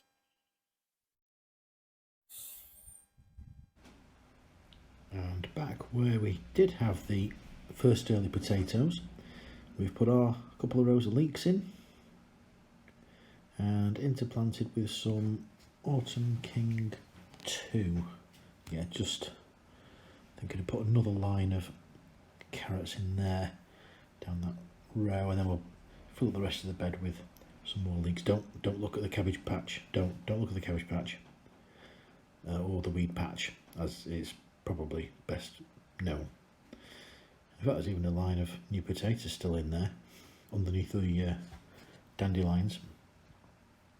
But we'll get all this cleared out, get it gone, try and use up the space, and maybe you can maybe make a suggestion in the poll below. Put cabbages down where the peas and broad beans were, perhaps. If you've liked any of today's content, I'd be grateful if you could maybe try and share things a little further afield. If you've liked what you've seen, or you think it's any snapshots or points that you like or are quite interesting on this or any of my videos, you can actually do the sort of clip or snip action on the button below, particularly on the mobile YouTube app.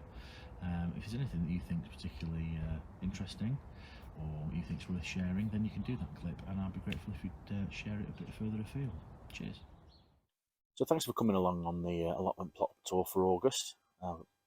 Really impressed with how some things have gone this year. Some things not so well, but that's just the nature of growing produce, particularly on an organic method. You're not going to be guaranteed massive fields every year, or that you're not going to get a particular blight or a fungus or a pest that's going to have a go at your produce. But I'm really impressed with what we've been able to do so far this year.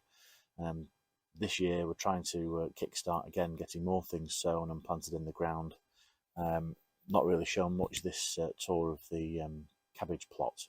That's pretty much covered in weeds and ready for a good old dig over and weeding. So we'll hopefully get some different varieties in there. We've not really been able to get much cabbage up to summer, but we're going to try and push on for getting some crops that we can keep in the ground going up towards autumn and staying over into winter, like some Savoy cabbages and purple sprouting broccoli into next year. So we're really going to have a go at those, and we're planting some of those soon, and we'll be getting some videos of getting those in the ground once we've had the area cleared up in the protection netting and supports, which are this kind of stuff here, set up. So thanks very much for watching today on the tour. If you've liked, I'd really be grateful if you give it a thumbs up. Any comments or suggestions, just tell us how things are going with your plots, or to share your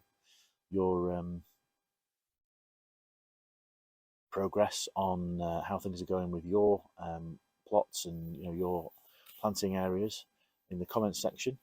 If you'd like to be notified of the next video, then press the subscribe button. We'll see you next time.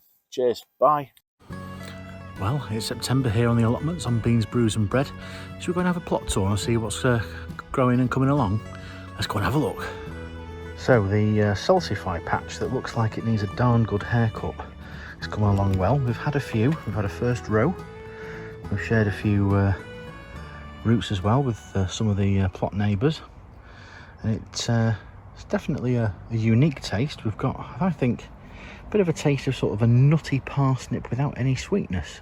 Quite a starchy root, but it's quite nice, sort of roasted for sort of half an hour in a bit of butter and olive oil and salt and pepper. Nice little side dish. Not tried anything like a soup as yet or anything like that, so might give that a go, but That's really worthwhile crop. Definitely worth thinning so you can get some decent sized roots. But they're thinner than a parsnip, but I think a bit tastier if you don't like the sweet flavour. So that might be worth a go. Now here in the heritage section, we've deheaded the shallots that we had from the supermarket last year. Nice long variety, so we'll try and see if we can save some seed with them.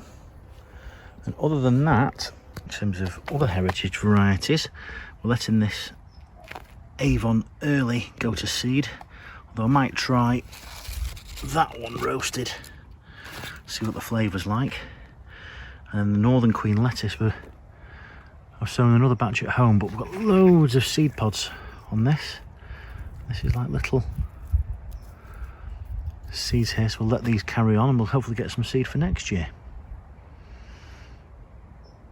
But I think we shouldn't have a problem with seed variety for this next year. I'm thinking of maybe doing a competition, maybe, so you know, do a couple of seed packets for people if they're interested. If you've liked what you've seen today, I'd be really grateful if you could pop on the link for a tip jar donation, just to help with the upkeep of the channel, and also just helping think of a few developments we'll get with some new equipment and maybe some plants. But I'd be really grateful if you'd like to show your appreciation by making a small donation if you feel the need or inclination. Cheers. We've got a good section of Roma tomatoes. Little bit affected by blight, I think. It's still very warm, it's not been very wet. I think we're going to have a downpour soon, and when we do, I think we're going to have some blight. So taking some of the bigger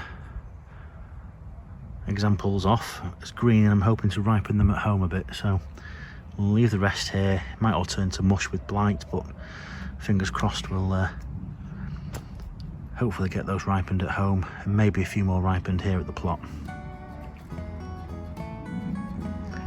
Now, the carrots have done well, but the leeks are looking awful. I've got some more at home that I might be able to transplant, but I mean, look, what's been having a go at these?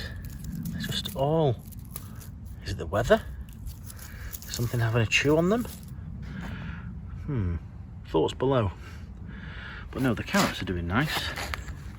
Not going to disturb them too much in case we get some carrot fly, but they're looking really nice. Maybe interplanting with the leeks has confused the carrot fly, but we've got another row over there.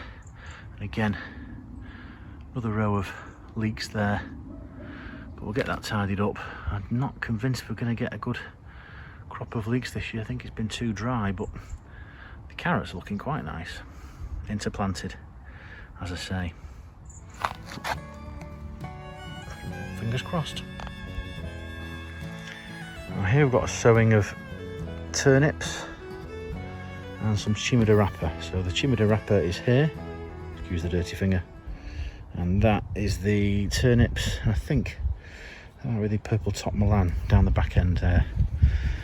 Excuse the autofocus.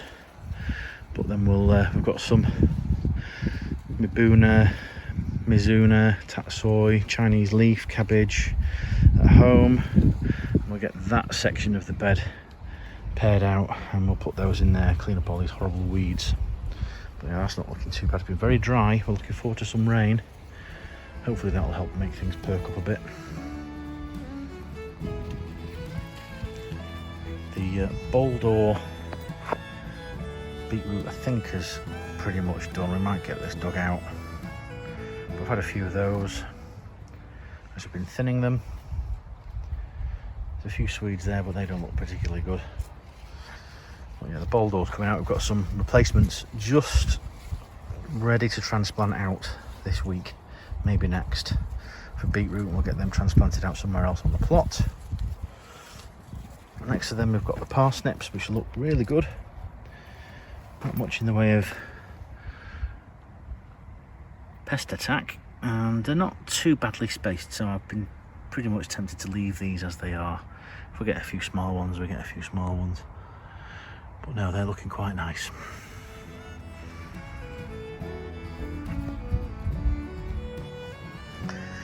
rainbow chard going to seed, although I've got a few plants which are still pretty good and productive. Dwarf beans, absolutely naff this year.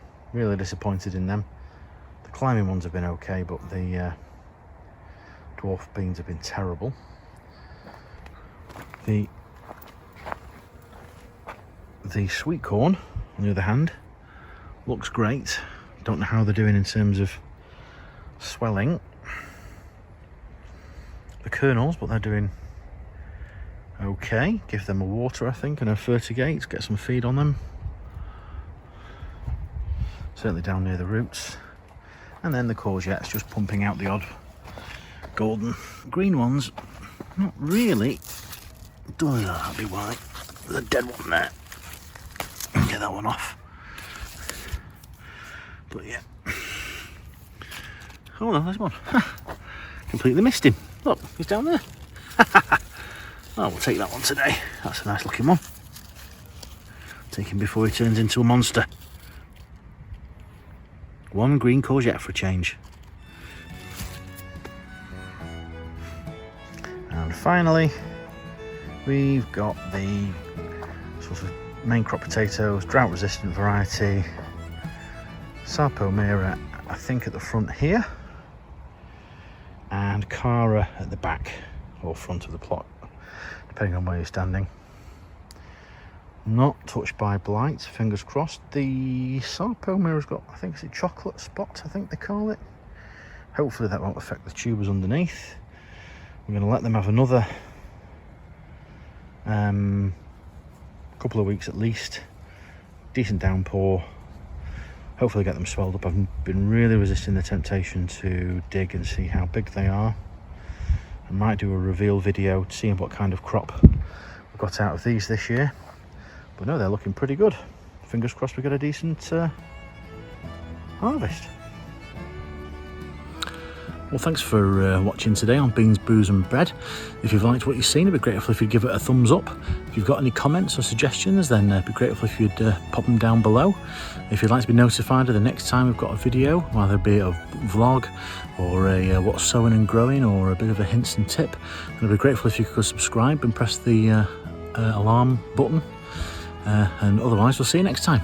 Bye. Well, welcome to Beans, Brews and Bread for October 2022. So we're going to have a plot tour, see how things are going on. Let's go and have a look.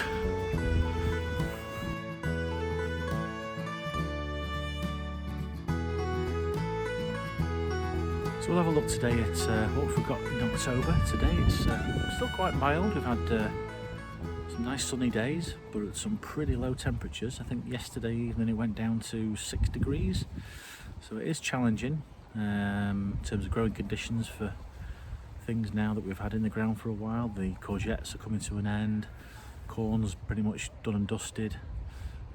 Some of the stuff we've left as we've harvested it is starting to look a bit tired and time to think about pulling it out and clearing the ground.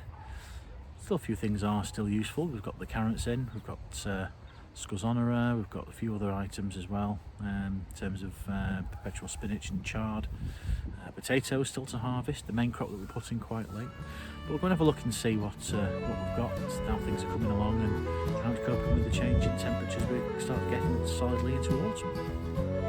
Here we have the main crop potatoes, still technically going maybe.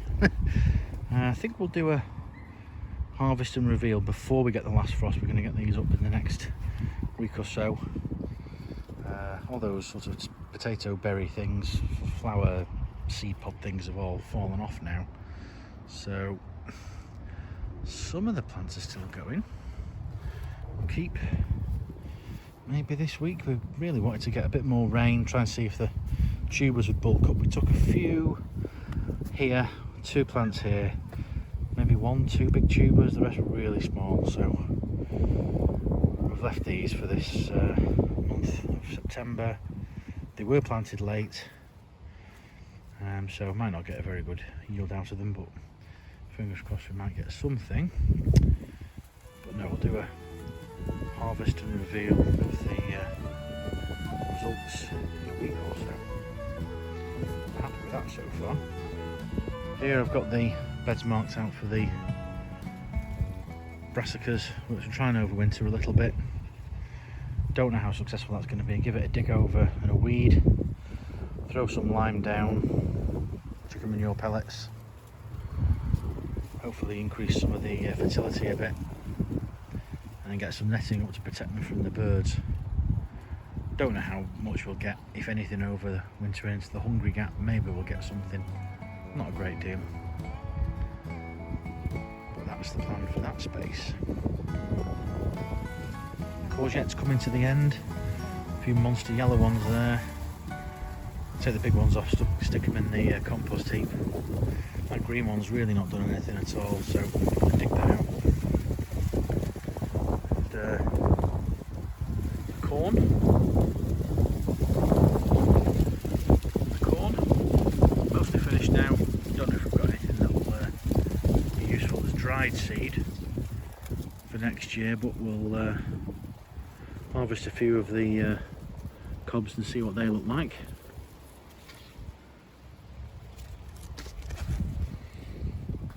Not bad. Decent size, not massive, but a few of them. Yeah, not bad. Fairly firm.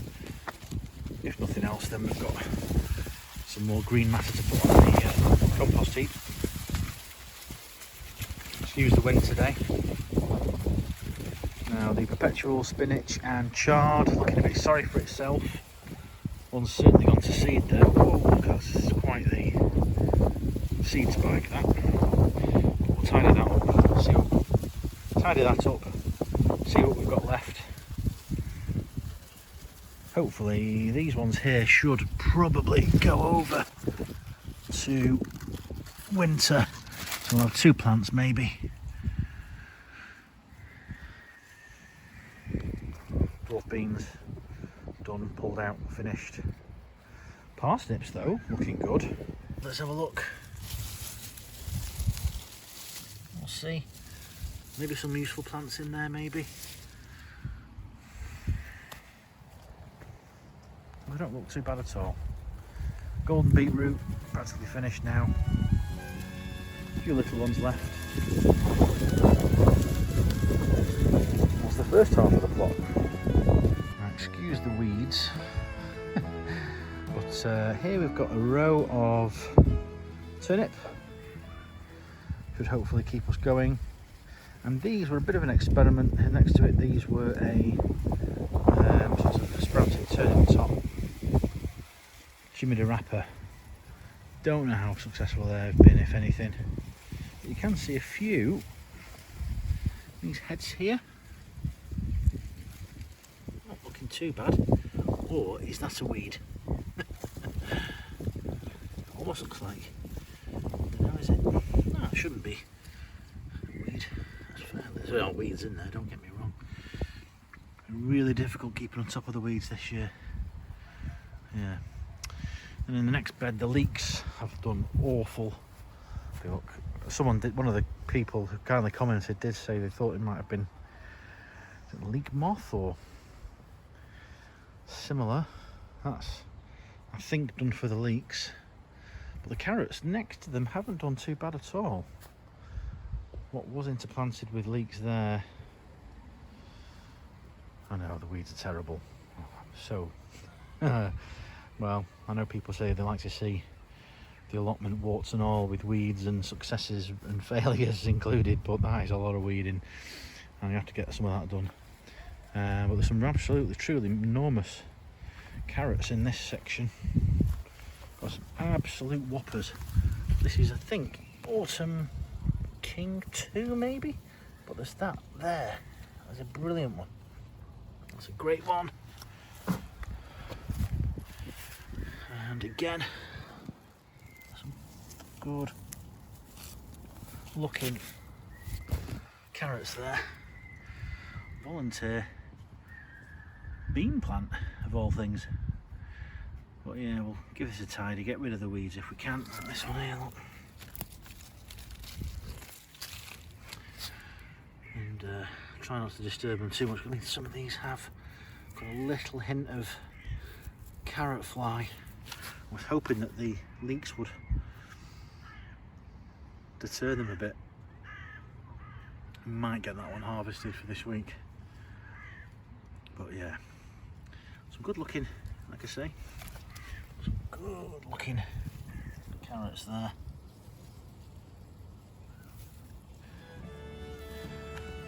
See how long they'll keep.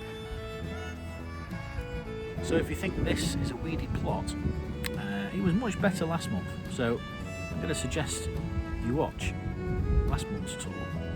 I should put a link up here and you can have a look and see how things have changed from September into October. Now, I know you like to see warts and all, but the tomatoes were a goner. We probably harvested maybe about one sort of, you know, cardboard vegetable tray that you'd get in the supermarket with just one layer of tomatoes in them. The rest had all gone over to blight, so cut those down, got them out. That just needs tidying up, which was where the heritage peas were. I have taken the Northern Queen lettuce out for seed. There you can see kind of what happened. We left them as long as we could to see the seed would develop, and I've taken these home and a few plants and held them upside down and then bashed the dried heads to, but as you can see here, if I see here, loads of seed. I even suspect, in fact actually look, see all the seed that's come out there, I suspect that that may be a bit of a weed problem in years to come if yeah, they distribute, but there's thousands of seeds at home, so these I'll just simply take out and pop on the compost heap. Other than that, look at the horrible mess there. I'm going to get that tidied up, although on the plus side we did get 2 fennel and that one's gone to seed, so that one's a goner. But I've just harvested the other one, which is nice and plump. First time I've ever managed to get any fennel, which I'm pretty happy with. And then here the scorzonera, whatever you want to call it. We're going to leave this for a while, see if we can overwinter it. Have tried it. It is an interesting taste. It's sort of a starchy root, bit sort of, actually there's one here.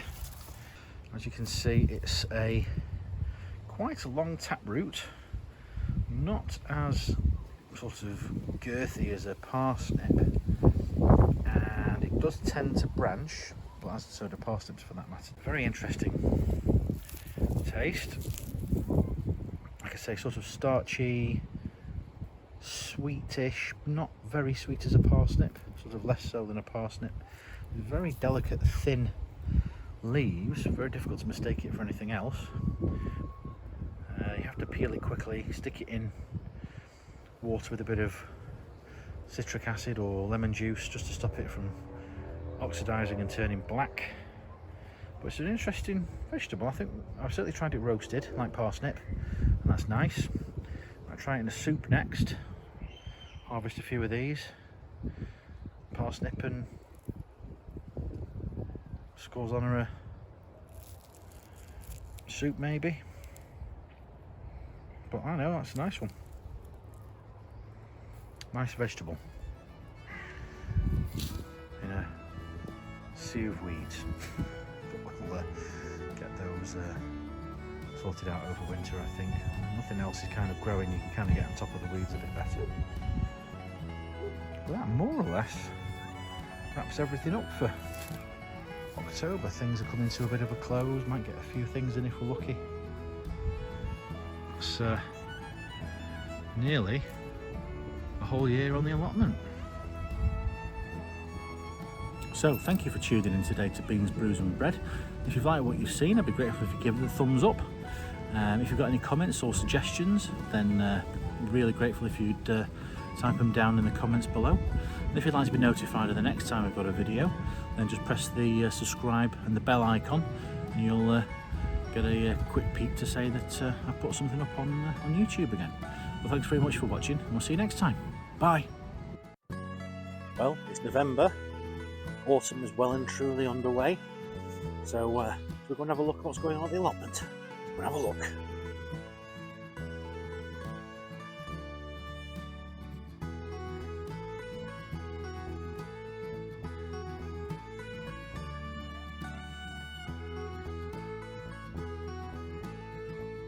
November's the month. We're in autumn proper now. It's time to think about what we've got in the ground in terms of remaining crops that we can either harvest now in one go or keep them stored over winter. Not really much that we can do that on our plot this year. We've probably got potatoes that we can kind of do that with, carrots if we chose to, parsnips, maybe put them in boxes of sand or dry compost. Because the advantage of that is that you've not got things in the ground. You can really get a good dig over, get rid of all some more perennial weeds like dandelions and couch grass and all the mare's tail and all the rest of it, or cover it with compost. You're not having to try and work around the crops that you've got left in with the compost. But maybe think about either clearing it or keeping some things going over. I think we'll probably keep some things, choose a few beds that we'll try and compost and manure maybe this year if we can get a few bags of that together.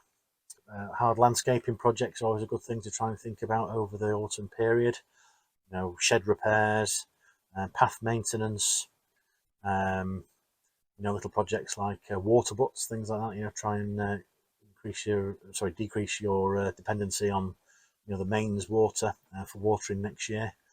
We did have a sort of water butt project on the go on the shed, but just because the shed roof was a mess and didn't quite have the right connectors and things, it's not quite worked out this year. But got my eye on a blue mango barrel on the new half plot, which will I think utilise for the purposes of a water butt on the main plot this year. So we'll try and get that sorted out.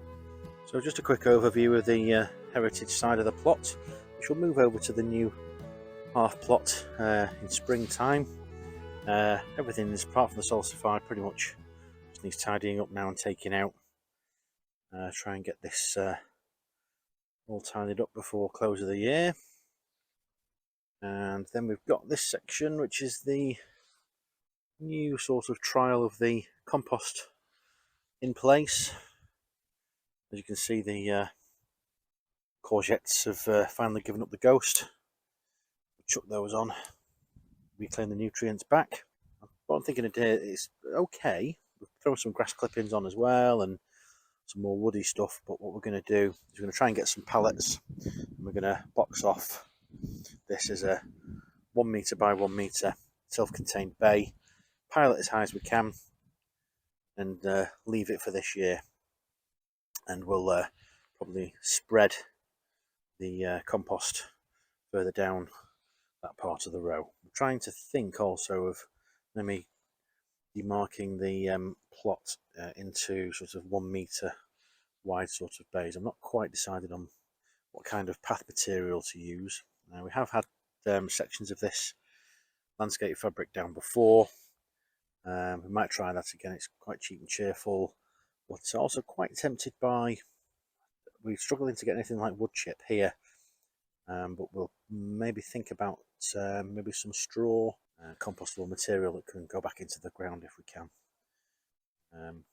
Here we've had the sort of interplanted leeks and carrots going on. As you see, I did a YouTube short just the other day with the couple of carrots we managed to pull up, which were pretty mammoth.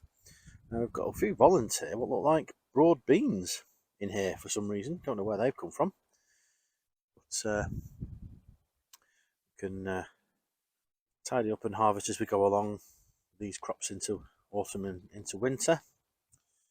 So that's the carrots and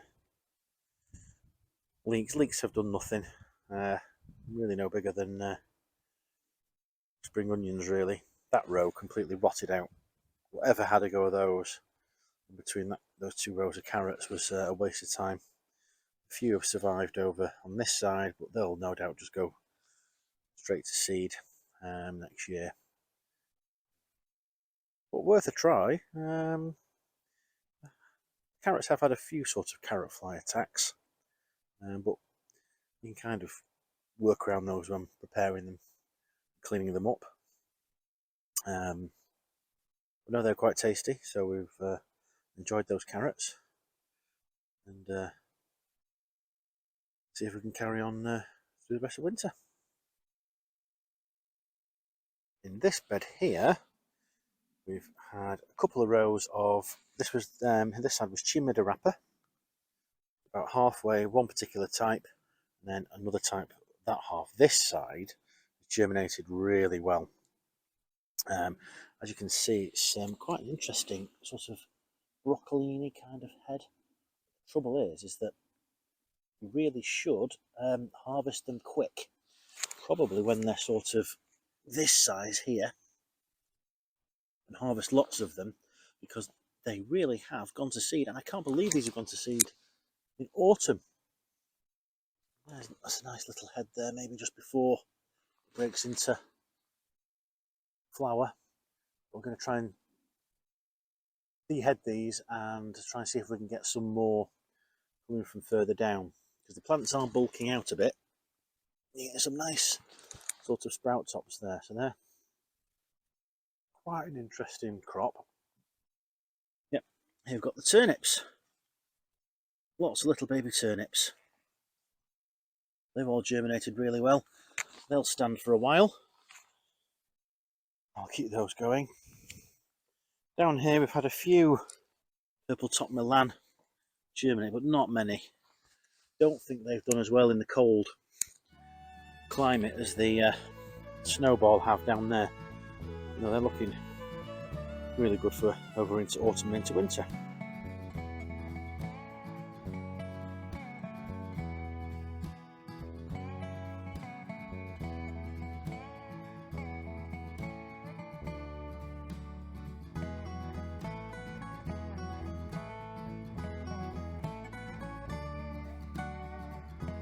Here, then again, we've had a nice little tidy up and planted in 2 whole rows of elephant garlic all the way down there from our saved bulbs this year. So very happy to have got probably 3 or 4 times the amount that we were planted in last year, just from that first year. So hoping, fingers crossed, that we get a nice lot of elephant garlic out of that. Not very much to see there, obviously, at the minute. This section, we're going to tidy this. We're thinking of the brassicas maybe over winter, but I'm sorry to say that the caterpillars have had a lot of the house in terms of the seedlings. So what we'll do, we had onions in that section with garlic for the first time last year. There's a couple of little red ones left there, actually. So we'll move along this section this year. We'll have the onions. So we're going to put all the overwintered onion sets in this section here, some garlic down that side, next to the elephant garlic here. So we'll get those in before the end of this month. And then I suppose just for the rest of the plot, it's just trying to work out where to put things. We did have potatoes in this section this year, and I think what we'll probably do is, if we don't put some on the new plot, then I think this middle section here, when we clear it out, that'll be our new potato section next year.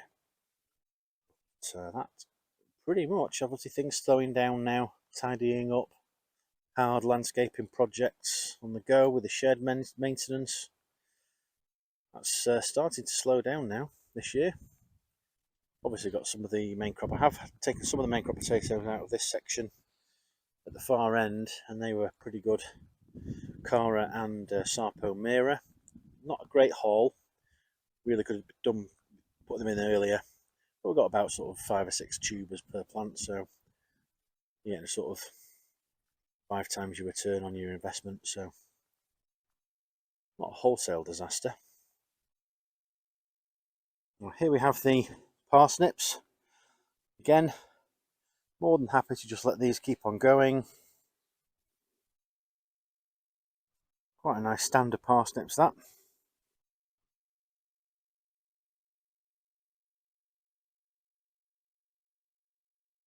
Have to forgive the leftover rockets.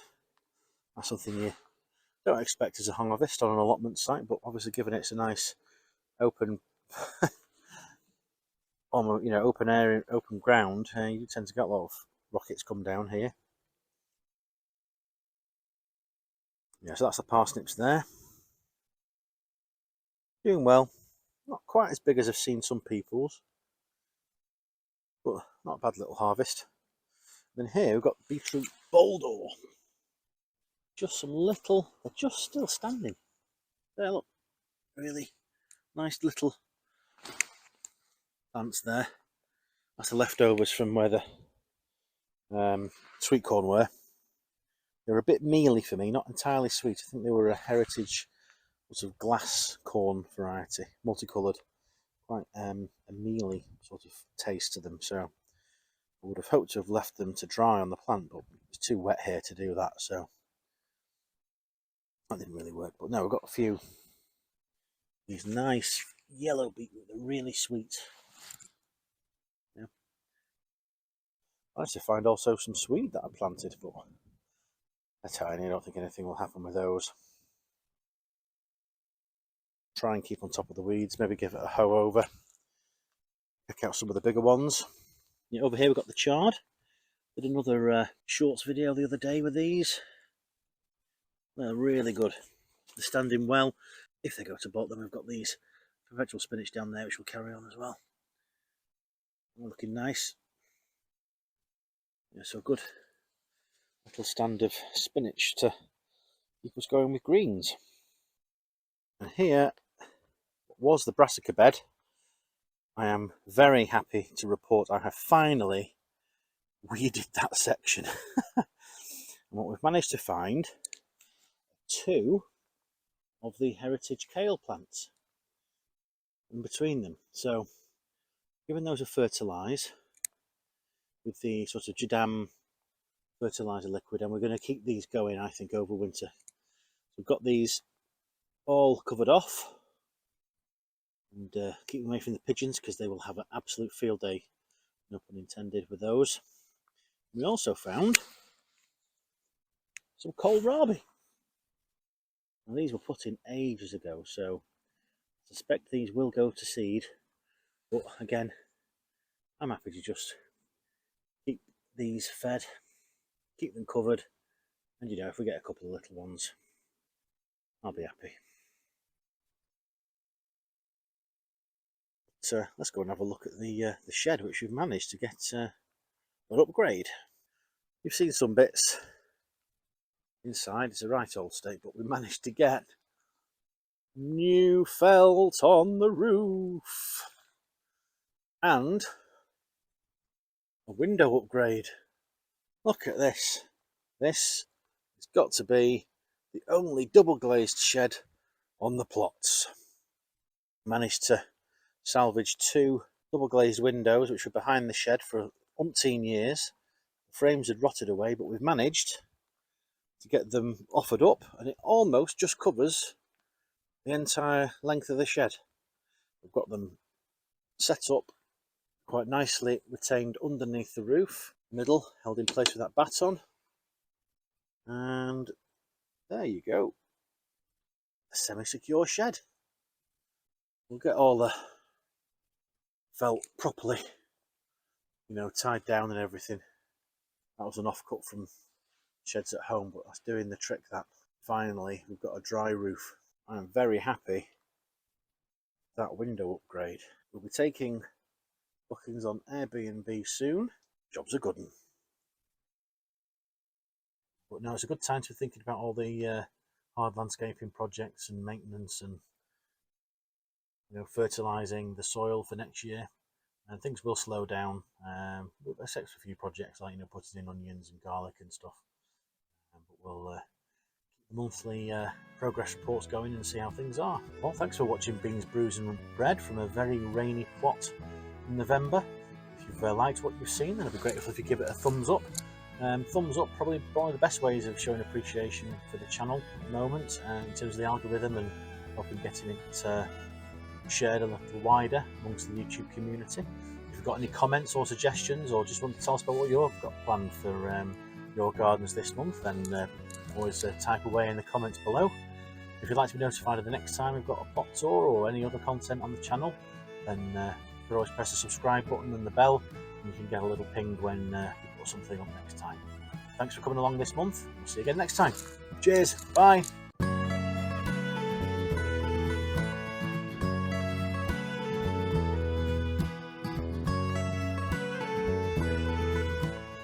It's December on Beans, Brews and Bread. It's been pretty cold overnight, -8. Can't imagine it's much more than maybe -6 even now. It's midday. Should we have a look at the plot and have a bit of a tour and see what's left? There's not much left alive. Come on, let's go and have a look.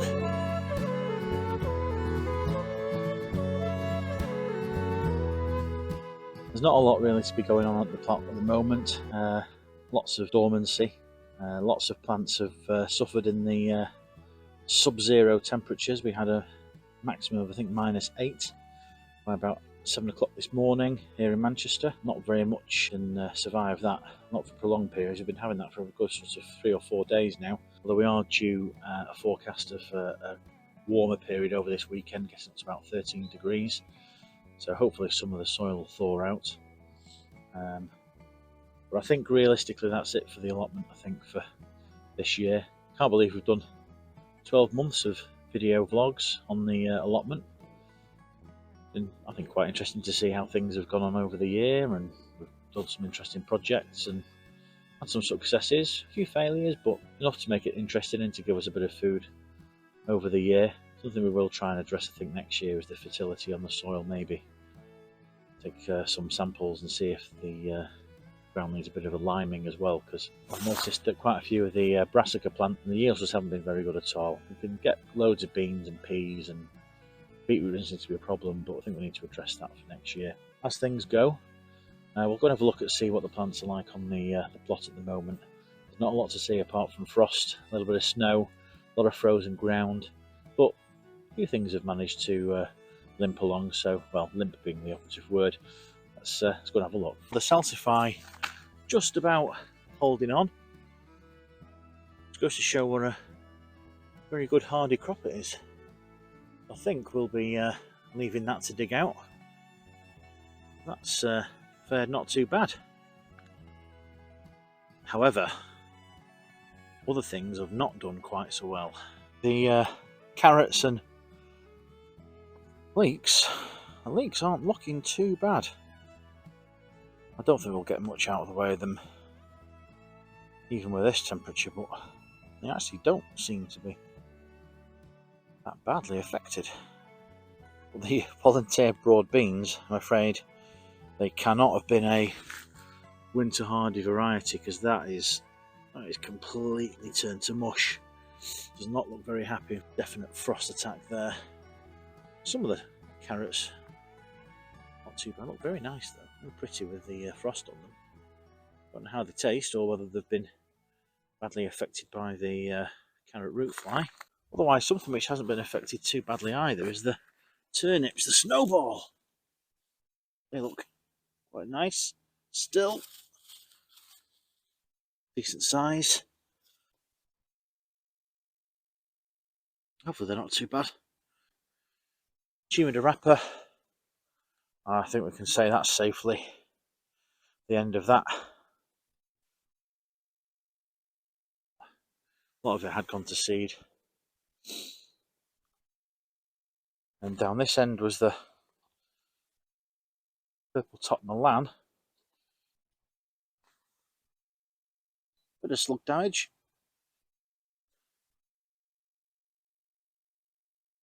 Give it a few days to thaw out and we'll see how they've done. Over here, this just goes to show how even just a bit of, this isn't insect netting, I think it's just basically, it's not enviromesh either or fleece, it's just this very thin, very quite a butterfly netting or anti-pigeon it's done quite well. Look how it's kept the frost off the soil. No doubt it's quite frozen, but I haven't done too badly at all. So that's the kohlrabi in there that we managed to salvage. And then over here, we've got the Uncle Bert's Purple Heritage Kale. Again, doing quite nicely under this cover. So fingers crossed, we might have saved a few things from the frost. And it, as I say, goes to show how just even a little bit of cover can make the difference, even in -8. On the other hand, the parsnips do look quite sad. I've no doubt that they've got a good frost to make them a bit sweeter, but all this foliage has been attacked over there. This looks a little bit in better shape. We won't know how that's fared until the ground thaws out a bit. I've got quite a bit there to be going with. Fingers crossed. Sweet roots, if they've not all died in the frost. Beetroot, what was left there, not looking particularly great. There's a volunteer wind-blown cloche from somebody else's plots. The chard and the perpetual spinach. Fingers crossed that chard pulls through, because that's pretty much all we've been able to harvest, really. Obviously the bigger leaves have been knocked back quite badly on that red variety there. And hopefully the perpetual spinach will pull through in the thaw.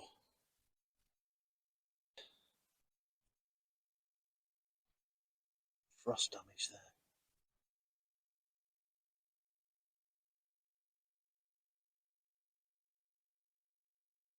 Under the second cover, we had partly covered row of elephant garlic. Nothing I don't think has shown as yet in there. A few weeds obviously, but nothing in the way of elephant garlic yet, so hopefully that's not been badly damaged.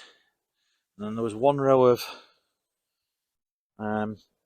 onions I planted quite deeply. These were autumn sets next to that line. They're not showing either, so fingers crossed they'll have survived. Hoping that this weekend with this thaw that's forecast, I'll try and get a nice bed of the onions done in there, and the garlic that we've got just the other side of the elephant garlic there. So a few things we can try and slip in, but I'm not sure the ground will have thawed that considerably, so the best bet might even be just to dib holes and try and get some onion sets planted if we can. This looks pretty much like closure for the end of the year. Anything else has to be done under cover or in the house on the windowsill. I've not known temperatures like this for a long time. It's very pretty though.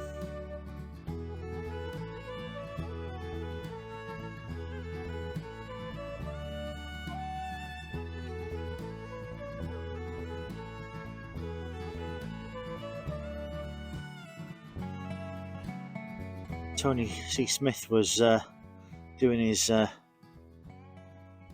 water butt challenge, but I'm not going to dig anything out of the Jadam bucket. But look, even the lid is completely iced over, and all the veggie goodness still stinks. We'll be doing something good in there. We'll leave that as is. We can safely say that's rock solid. Do you want to see just how frozen the ground is? It can only be described as pretty rock hard. Look. Cannot get that spade out for love nor money. I think we'll leave that there, eh? Well, thanks for coming along today on Beans, Brews and Bread. If you've liked what you've seen, I'd be really grateful if you give it a thumbs up. If you'd like to be notified of the content as we go along next year, then just press the subscribe button. If you have any suggestions or comments, or you just want to sympathise about frost where you live, and what plants have and haven't managed to survive, then really looking forward to any comments below. And otherwise, we'll see you next time. Bye!